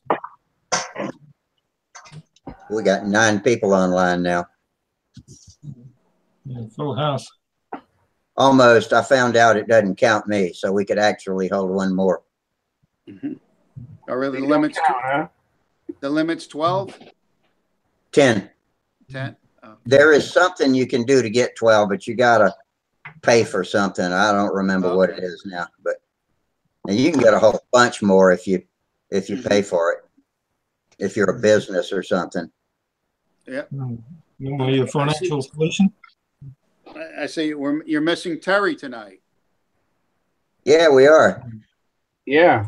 Hopefully he'll show up. We emailed each other earlier today, and he said he's going to be on here to do a show and tell with his combat kittens. Yeah, that's right. He Yeah, did. yeah. Oh, well, I guess life interfered or something. Yeah. Say something come up. Yeah. I saw you guys were on Friday, but I was out late I was out late the night before, and you know, I just took a quick look to see what you guys were doing, and called it a quick fast night. Cash, it was. We had a pretty good show. It was a little. Yeah, I saw he had a nice looking combat plane in the background, a different one. Yeah, that's right. He did. Yeah, the last time I was on, we kept getting spammers, and then I got kicked out, and then it wouldn't let me rejoin. Yeah, when you get kicked out, that it gives you a moderator suspension for a while. Steve Hines had the same problem, but I think now that we're unlisted and not notifying all of our pirates that we're on, then they're not coming in as much. And plus, you have to be a member of Stunthangar to get to the link now. Right. I'm sure they'll find some way back in, but we're okay right now. We've had 2 weeks or 3 almost of pretty seamless shows, though, so that's good. So I used to want to invite some other people in here, but I didn't want to be inviting a lot of people that we hold in high regard to come in and then get spammed. So right. I was watching the one night where they came on and raided you guys, and they bounced everybody offline. Yeah, they do that. Yeah, I mean, how do they do that? They come in with full moderator power. Really? Yeah, they shut my controls down. That's something. They mute my mic and my camera. It's really disgusting. How do they do that? They're 16 years old. Yeah. Yeah, take over the controls. I was there once. You had like 8 guys on, and one by one they would, they pop out. Yeah, they were shooting you guys like ducks. Yeah. Yeah, the turkey shoot. Yeah. I don't know why they find us so fun to spam. It seems like they'd be a lot more fun people to mess with, but I don't know. Yeah. We're like sitting ducks. We're not the high-tech young guys that probably know how to counter it better. But we're victims in that we're into planes, not into gaming. But, well, I'll probably have to go off and make the dinner. The boys have been busy doing pictures and keeping themselves entertained, watching videos. But show us that picture again. What was that? one's drawing a picture of the other, comparing them to a bear eating honey. Yeah, sometimes one of them did a really neat picture of I'll go grab it. I must grab it. It's quite amusing.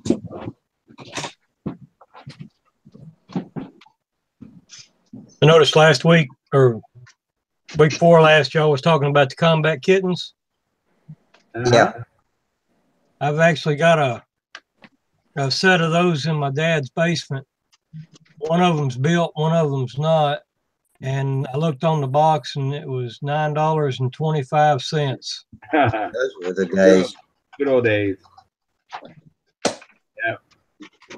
Yeah, I saw his combat cat. I didn't even know they had a combat cat, which makes sense since they had combat kittens.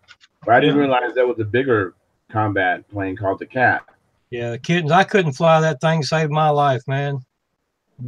It's too squirrely for me. Yeah.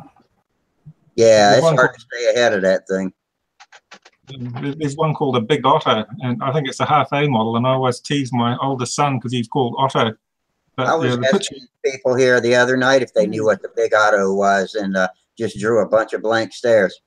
Yeah, it looks a bit like the Voodoo, the Big Otto. The little Big Otto looks, it's just like a half A version, but it's got a really neat sticker, just like the Satan and the Voodoo. They've got a really neat sticker that sort of 60s period sticker.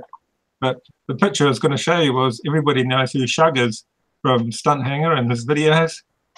And you know his real name's Sean Emery, and that's what my son did. Oh, wow, that's pretty cool. Yeah. Yeah. Oh, that's Shug, yeah. Yeah, yeah.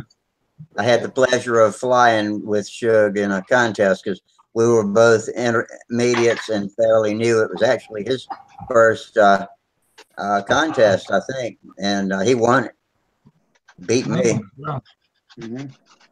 He's a talented man. Yeah. He sure is. Multi-talented. Yeah. Anybody can fly a bi-slob on a unicycle. Yeah, he's put on some pretty big public performances that we've seen doing big auditorium performances where he's got his mandolin and he's juggling and he's riding around doing the whole lot. He's quite amazing. You got to be tough to do that stuff too. I mean, because you take a lot of bumps and falls when you're learning to do it.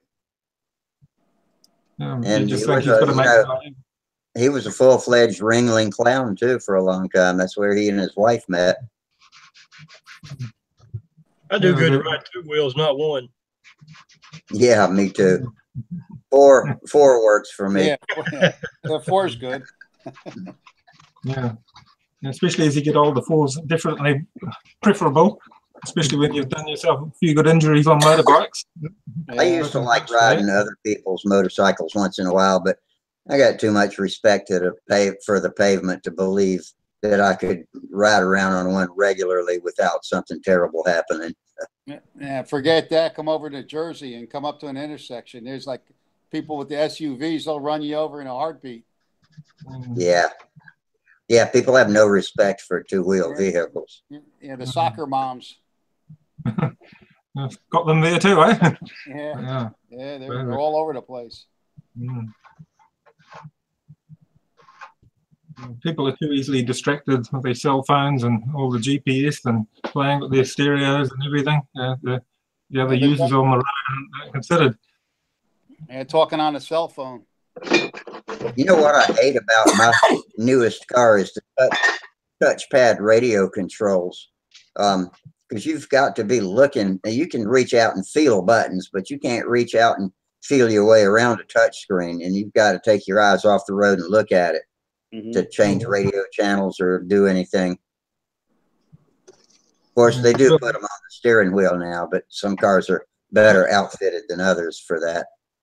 It was probably safer in the old days where you just had a cassette tape that you stuck in the thing and you turned the thing on and that was it. You didn't have to tinker with it. Listen to the whole album. Yep. Yeah. Too many distractions. Yeah, that's what I put it down to. Well, I'll bid you all good night. Carry on watching on YouTube, and I'll go and make our dinner. All right. Thanks for coming by, Gerald. Yeah, thanks, Rusty, and see you all later. All right. Good night, Gerald. Good night. So now they're making self-braking cars that can see where you're going. So that fixes everything. Yeah, and they have. I drove a new Toyota RAV4. And it corrects you if you're drifting out of your lane, it'll put you back straight again, unless you have the turn signal on. So if you don't have I like that. Yeah. So I was like driving, and I was just changing lanes. And I didn't use my signal, and all of a sudden, like the thing is biting me. Like I thought, wow, there's something wrong with the steering. And then. Then finally, I realized, it's one of those new features. That could be dangerous. And then, so then I start testing it and then found out you put your turn signal on, then the car knows you're turning, and then you don't have to, then it won't do that. But if you don't have the turn signal on and you're on the highway going, 60 miles, 70 miles an hour, it'll want to correct you, put you no way. Yeah. Oh, that's a bad idea. That's a bummer. I don't use my turn signal unless I have to. Yeah, so that's for the cell phone users. Cars get out of warranty and wait until you have to go to an independent shop to get them fixed. Well, I do collision work, so I see that stuff right away. You know, and it's a nightmare. Is that your thumb in the way, Al? Got your hand on the camera, Al. Oh, yeah. There were, I You switched see your hands red again. blood cells in your finger. Yeah, the camera's right where I grip the pad. Yeah, I gotta get a stand for this, you know. But yeah, I do collision work, and the headlights on the cars, and you know they're adaptive. They're self-adjusting, or they move with the steering wheel, and you disconnect the headlight, you unplug it to fix the car, and you put it back in. Then you got to reprogram it in the computer again. It's all a nightmare, you know. Huh. Or you get a Infiniti or a BMW, and the headlight's like $2,000. You know, is for the headlight. Wow. It's all crazy. Where are stuff. well, for instance, the forward-looking sensors or whatever they use? The sensors are in the right and left side mirrors. You know, in all the mirrors. There's one. Oh. There's one in your rear view mirror. Inside your car, and then they put That makes cameras. sense. And then there's cameras in the outside mirrors on each door. Yeah. And then in the rear bumper, under the rear bumper in each quarter, they have sensors in there, like radar sensors.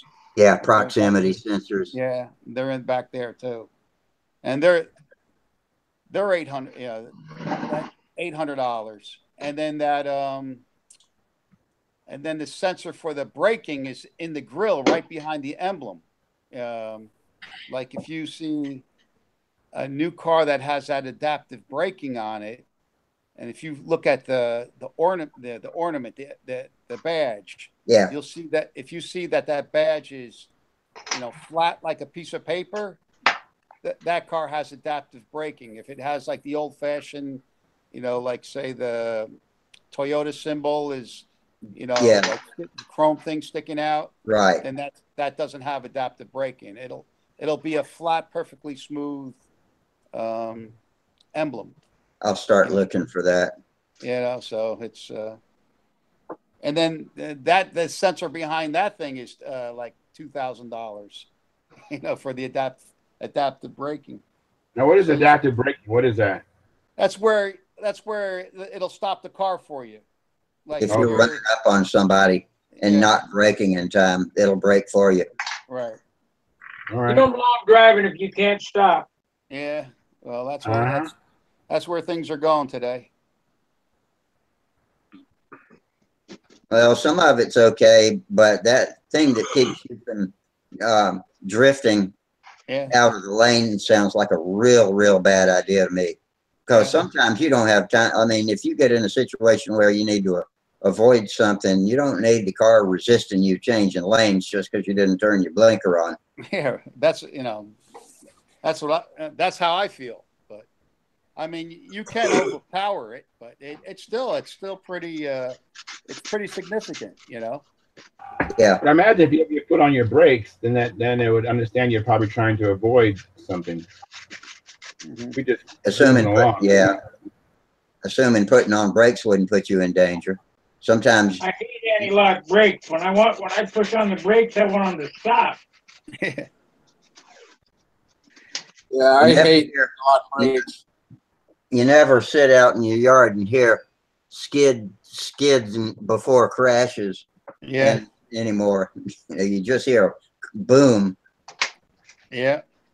That's when you're stopping in a hurry and you hit the anti-lock brakes and you hear it, it's just clicking and the car's still moving. You're saying like, what's going on here? That's yeah, I hate that. You work pretty well though.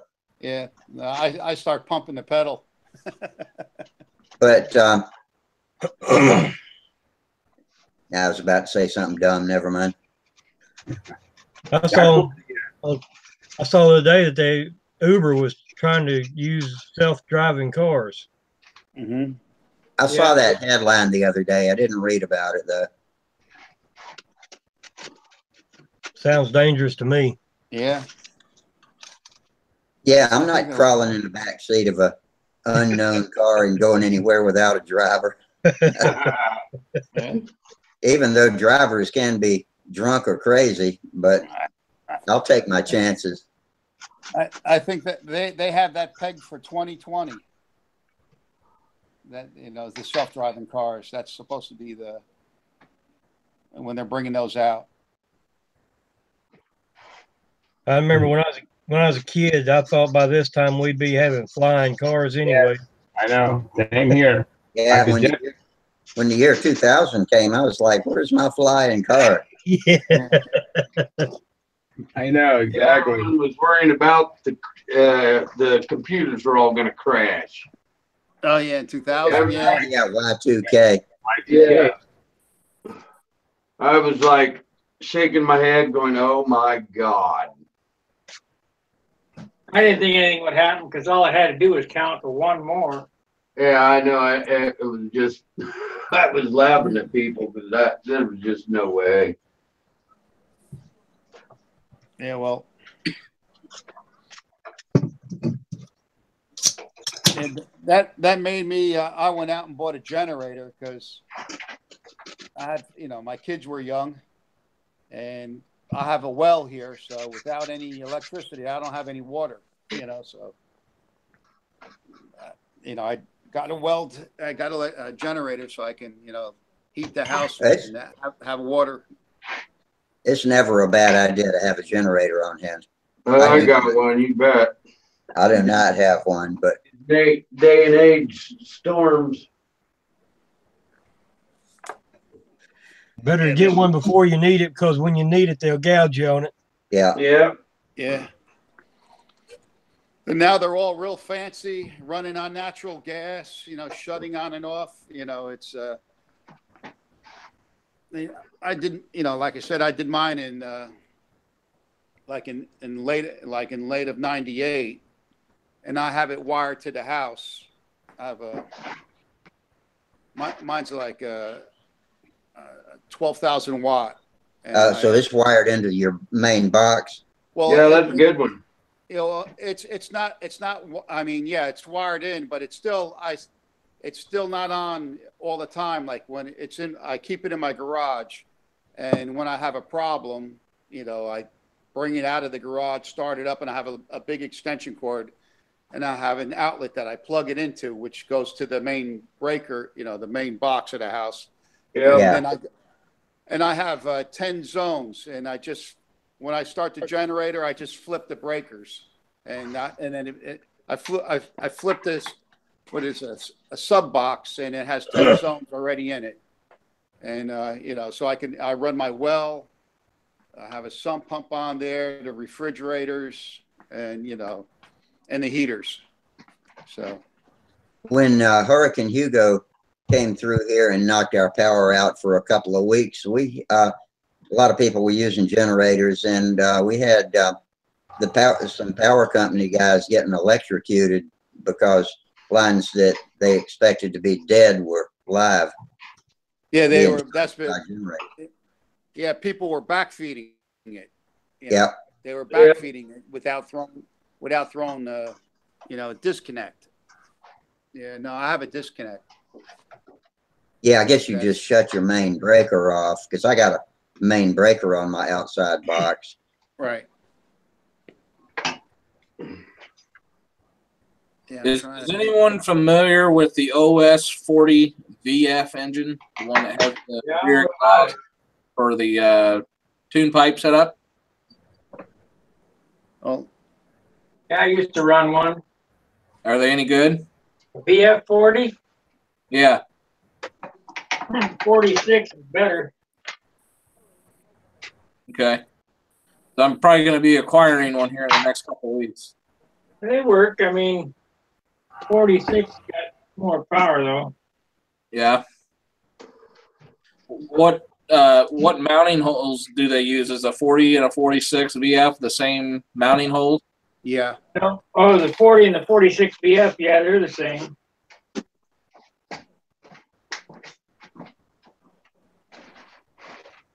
How far did Okay, you come Al. along? How Did far this did you meet come along with your bladder holders? Let's see. meet your approval? Okay. Yeah, that looks good. Yep, perfect. All right. Yeah, yeah, Made Very pretty good. quick work on that. yeah. Yeah, Gerald, Jared, I actually obtained 246s and 240 VFs, but I haven't used them yet. I have one pipe. Mhm. I got a Bill Werwage pipe, but I haven't ran it yet. But now I've heard from guys out here that the 40 is a better running motor Well, for the stunt run. Well, from what little bit I've read on Stunthangar, the guys are saying when you put a 40 VF on a pipe, it makes 60 size power. So That's the impression I have. Remember this, there ain't no replacement for displacement. well, that's what I've always said.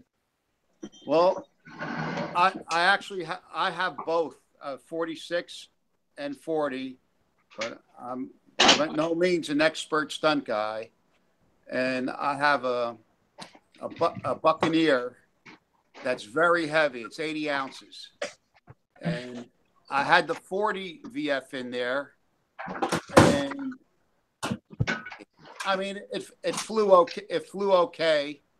I mean, the plane doesn't really fly that well, but I mean, it had okay power. But I put the 46 VF in it, and it's a lot better, you know. And that's, but it's a heavy plane, you know. Now it's, you know, it has plenty of power. And Like I, I and I just have said, no replacement for displacement. and I have Randy's. I bought the pipe off of Randy, and the prop too. Okay. You know.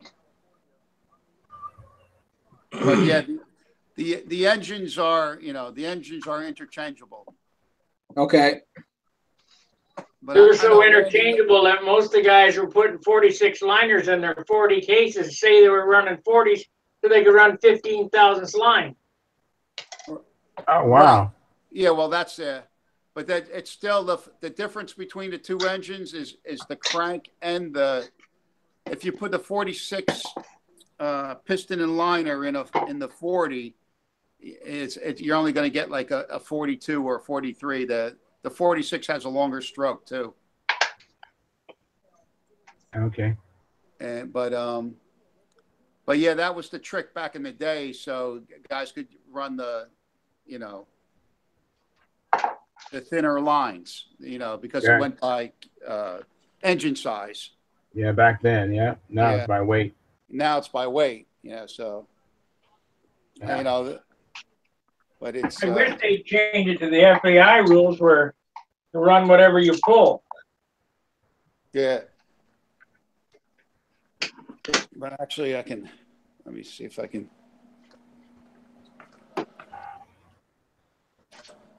Yeah, the 40 and 46, yeah, they're a curiosity to me too. I want to try them one day. But I think Randy is making AAC piston and liners for him, you know, so he can make the engine a little lighter. But you know, for me, that wasn't you know, practical because I'm stuffing my back plate with weight because this plane is so tail heavy that I had to make the engine actually heavier. Wow. You know, so it's Hey, Eddie. Yeah. Eddie, did you know Terry Caron in your area? No, I don't. Name doesn't sound familiar.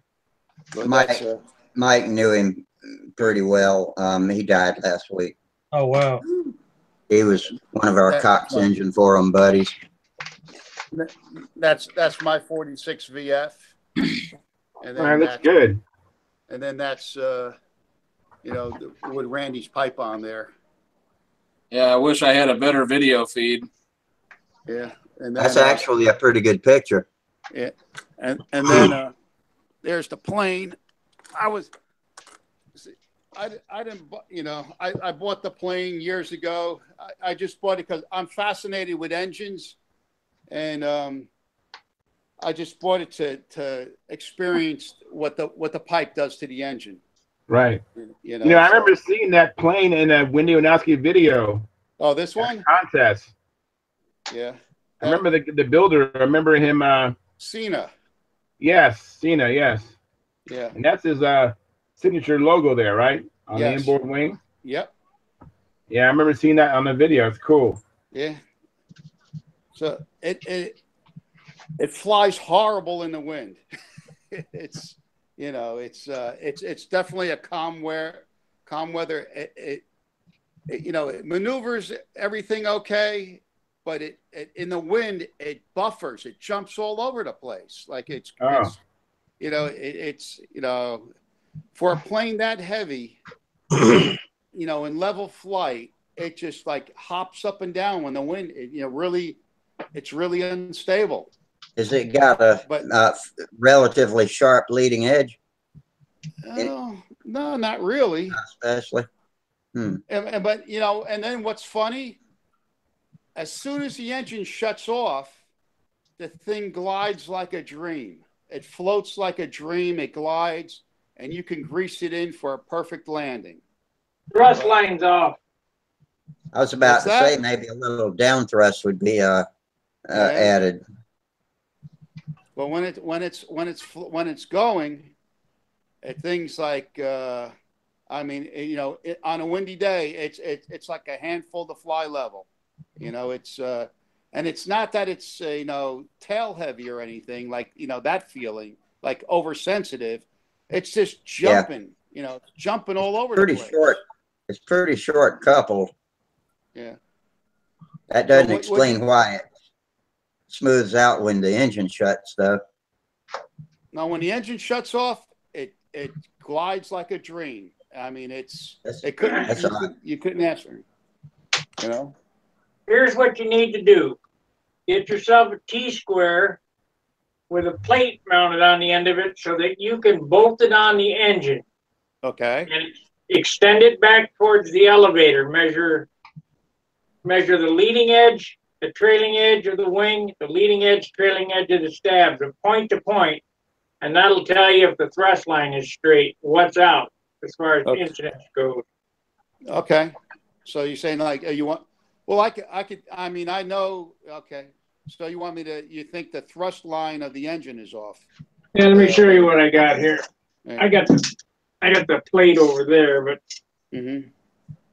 I'll show you how to do it here. Yeah, show me. That sounds interesting. My T-square here is drilled. Right. And I mount a plate on it like this. It's sitting over there. Okay. And I bolt that plate to the engine. And I measure from the bottom of the T-square to the leading edge, bottom of the T-square to the trailing edge of the wing. Can you guys see that? Yeah, we can see it. Yeah. And the same with that way it's point to point. There's none of the guessing with them stupid incidence meters. Yeah, so you measure from the center of the leading edge to the center of the trailing edge. Right. Interesting. Okay. So now where do you want the engine? You want the engine zeroed out to the I run everything 0-0. Okay. Some guys run down thrust, some guys run incidence in the elevator, whatever. Right. Gotta ask Brett Buck. Yeah. I'd never add incidence to anything. But I don't have the aerodynamic mathematical skills that Brett does. But I couldn't find this. I'm ready to square it to death. By the time you guys got it figured out, I got it built. Yeah. If it doesn't work, we start on another one. I got a question. Anybody build double fuselage planes much? Boomers? Like the gobble swans? The dual fuel. Well, I've got some blueprints to build a twin Mustang. Oh, that's what was in my head when you said that. Yeah, the blueprints were for a radio control, and I took the blueprints and downsized them to a 70-inch wingspan. But I don't know. What's that? What are you going to do with it? Whatever. I'd like to try to stunt it, but I don't know how well it will stunt. But if I can just fly it in circles and make it look cool, that'd be great. But I need to know, where do I need to put my bell crank? Do you put it in the inside fuselage or the center of the wing, or what? Okay. You're going to have a million people say that it don't matter or whatever, so I'll go with them. Just go ahead and put it on the outboard fuselage. Yep. That's what popular opinion is, that it doesn't really matter. Okay. But yeah, it was originally designed, I think, 105-inch wingspan with like two, I want to say 45s or something like that. And I was thinking maybe putting two 35s on it. I don't know if that'd be overpowered or not for a 70-inch wingspan.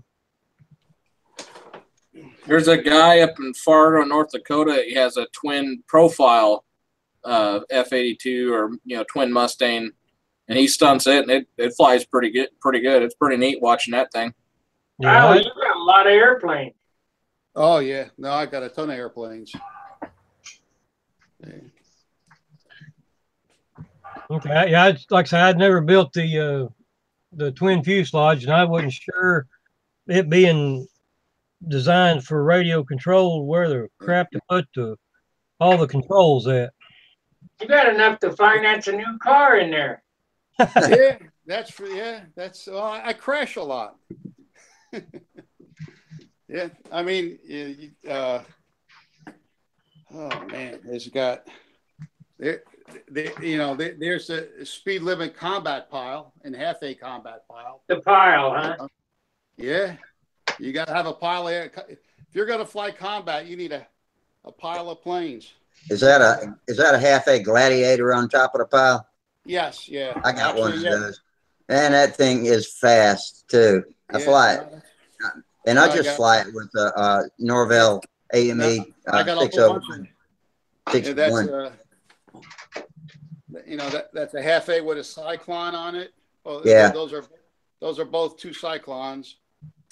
I fly mine with AME 61, but or 061. But man, I tell you what, you better stay in front of that thing.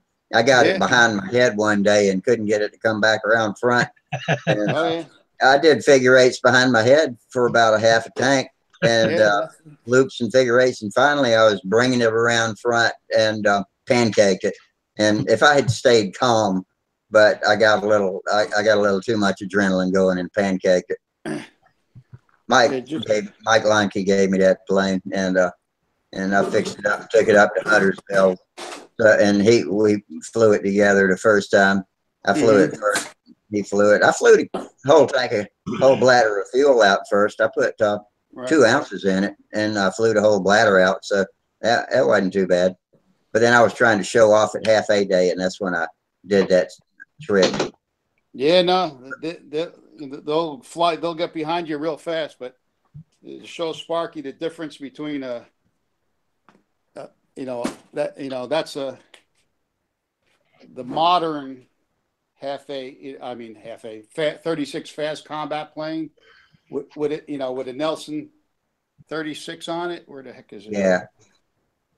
Where is the engine? There it is.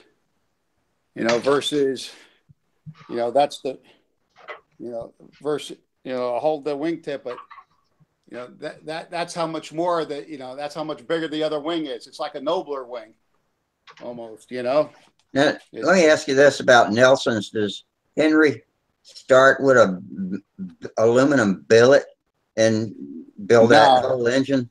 No, they're cast. They're cast. Oh, are they? I see. Yeah, they're cast. Nelson makes the best engines out there, period. Yeah. Yeah, now Henry, he builds some good stuff. He's where's he located? He's not near me, is he? No, he's by Pittsburgh. Oh, okay. by Pittsburgh. Hey Al, do you have a Matador combat plane? No, that I don't have a Matador. Nope. I have a Matador. Oh, you have a Matador? Yeah. Yeah. No, I got a. No, I don't have that. I have a Combat Cat. I have a Combat Cat, a Hornet, Fox Feathers, a Werewolf, a T-Square, a Winder, a Super Swoop, and I think I got I got a Junior Satan and a Combat Kitten. But that's that's about it. But it's and I fly them from time to time. Oh, and I just a friend of mine just gave me a Count Clipper. He just What kind of engine would you use on a Super Satan? Could you use a TD09 or is that too small? oh,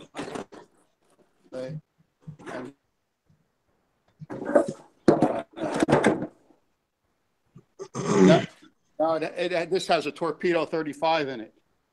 A Junior Satan? No, a Count Clipper. Oh, sorry. It's made. I got two of those engines. It's Greenhead torpedoes. Yeah. Well, no, it's a. I don't know. It's a Torpedo 35. I got two of the greenheads. The exhaust is on the other side. Yeah. Yeah, me too. I got a couple of those. Those I got greenheads. I got one, and I got a brand new crankcase. Those greenheads, those screamers, man. Yeah, and this thing has a magnesium pan on the other underbody. It's the bottom of the fuselage is magnesium. Wow. So when you go through your opponent's plane, it cuts it right in half. So when I get to fly Sparky's Voodoo, I'll fly him with that.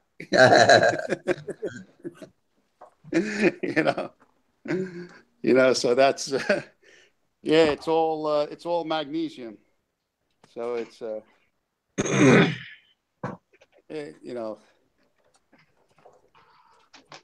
I wish I would have known about the long booms.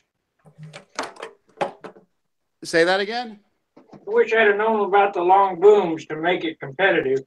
Yeah, no, it makes it a real nice flyer. That plane flies well, But Well, build another one, Sparky. You can do it in a couple days. I got the other kit. I'm gonna start it. Go get a bell crank tomorrow, and I'll work on that airplane. Yeah, I mean, well, I got another engine for it. Yeah, I mean, especially if the faster you go, the harder it is to turn. So you need more leverage, But it's that's what everybody does. Even with those, the big fast combats. I don't know if you guys ever heard of George Cleveland. He used to sell them, GRS models. He's long gone. Didn't know that. He was in Texas, or no, Louisiana, the combat guy. But when I start getting back into this, it was like 2004, and he's the one that sold me the stuff to get me going. They were the Ukraine planes or from Russia, and but anyway, if you had a Nelson on that plane, you made the boom 8 inches. If you're using a Fox like a Mark 6 or something, the boom was 6 inches. So that was, because of the extra speed that the Nelson went, it was a faster plane. All right, guys, I'm gonna call it a night. Okay, Jared. Thanks for right, dropping in. We'll see you later. Yeah. Yep. See you next week, maybe. Good night. See you, Gerald. Later. All right. See you, Jared. Well, it's 12:02. It's time to shut the show down anyway.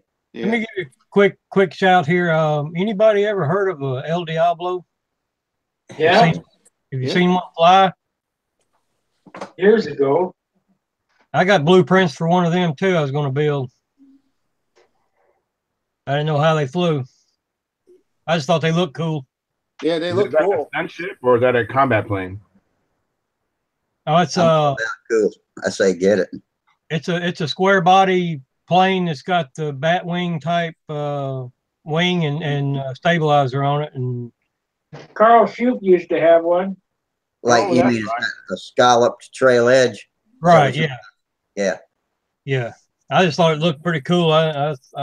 It's a non-flap, just a regular elevator, square body. So I didn't know how they flew, but I thought they Does looked it cool. look kind of like a Viking? No, not a Viking. It's a Like a vampire. bat. Vampire. Yeah. Yeah, it's just a straight leading edge, and then it's got like long scallops on the trailing edge. Now, Bob Zambelli's got a vampire. Is that anything like it? No, Oh, let me. El Diablo. Carl Shoup flew one. Okay. Yeah, so somebody had one at Brodeck. It was flying really nice, you know, but The purple one, I believe so. purple and white was Carl Yeah. Shoup. Okay. Yeah, I'm not looking to do any competition or anything like that. I just like to get out with the guys and fly, so I don't have to have them look like anything Sparky would do. But Mm-hmm. Well, guys, I'm gonna click out and end the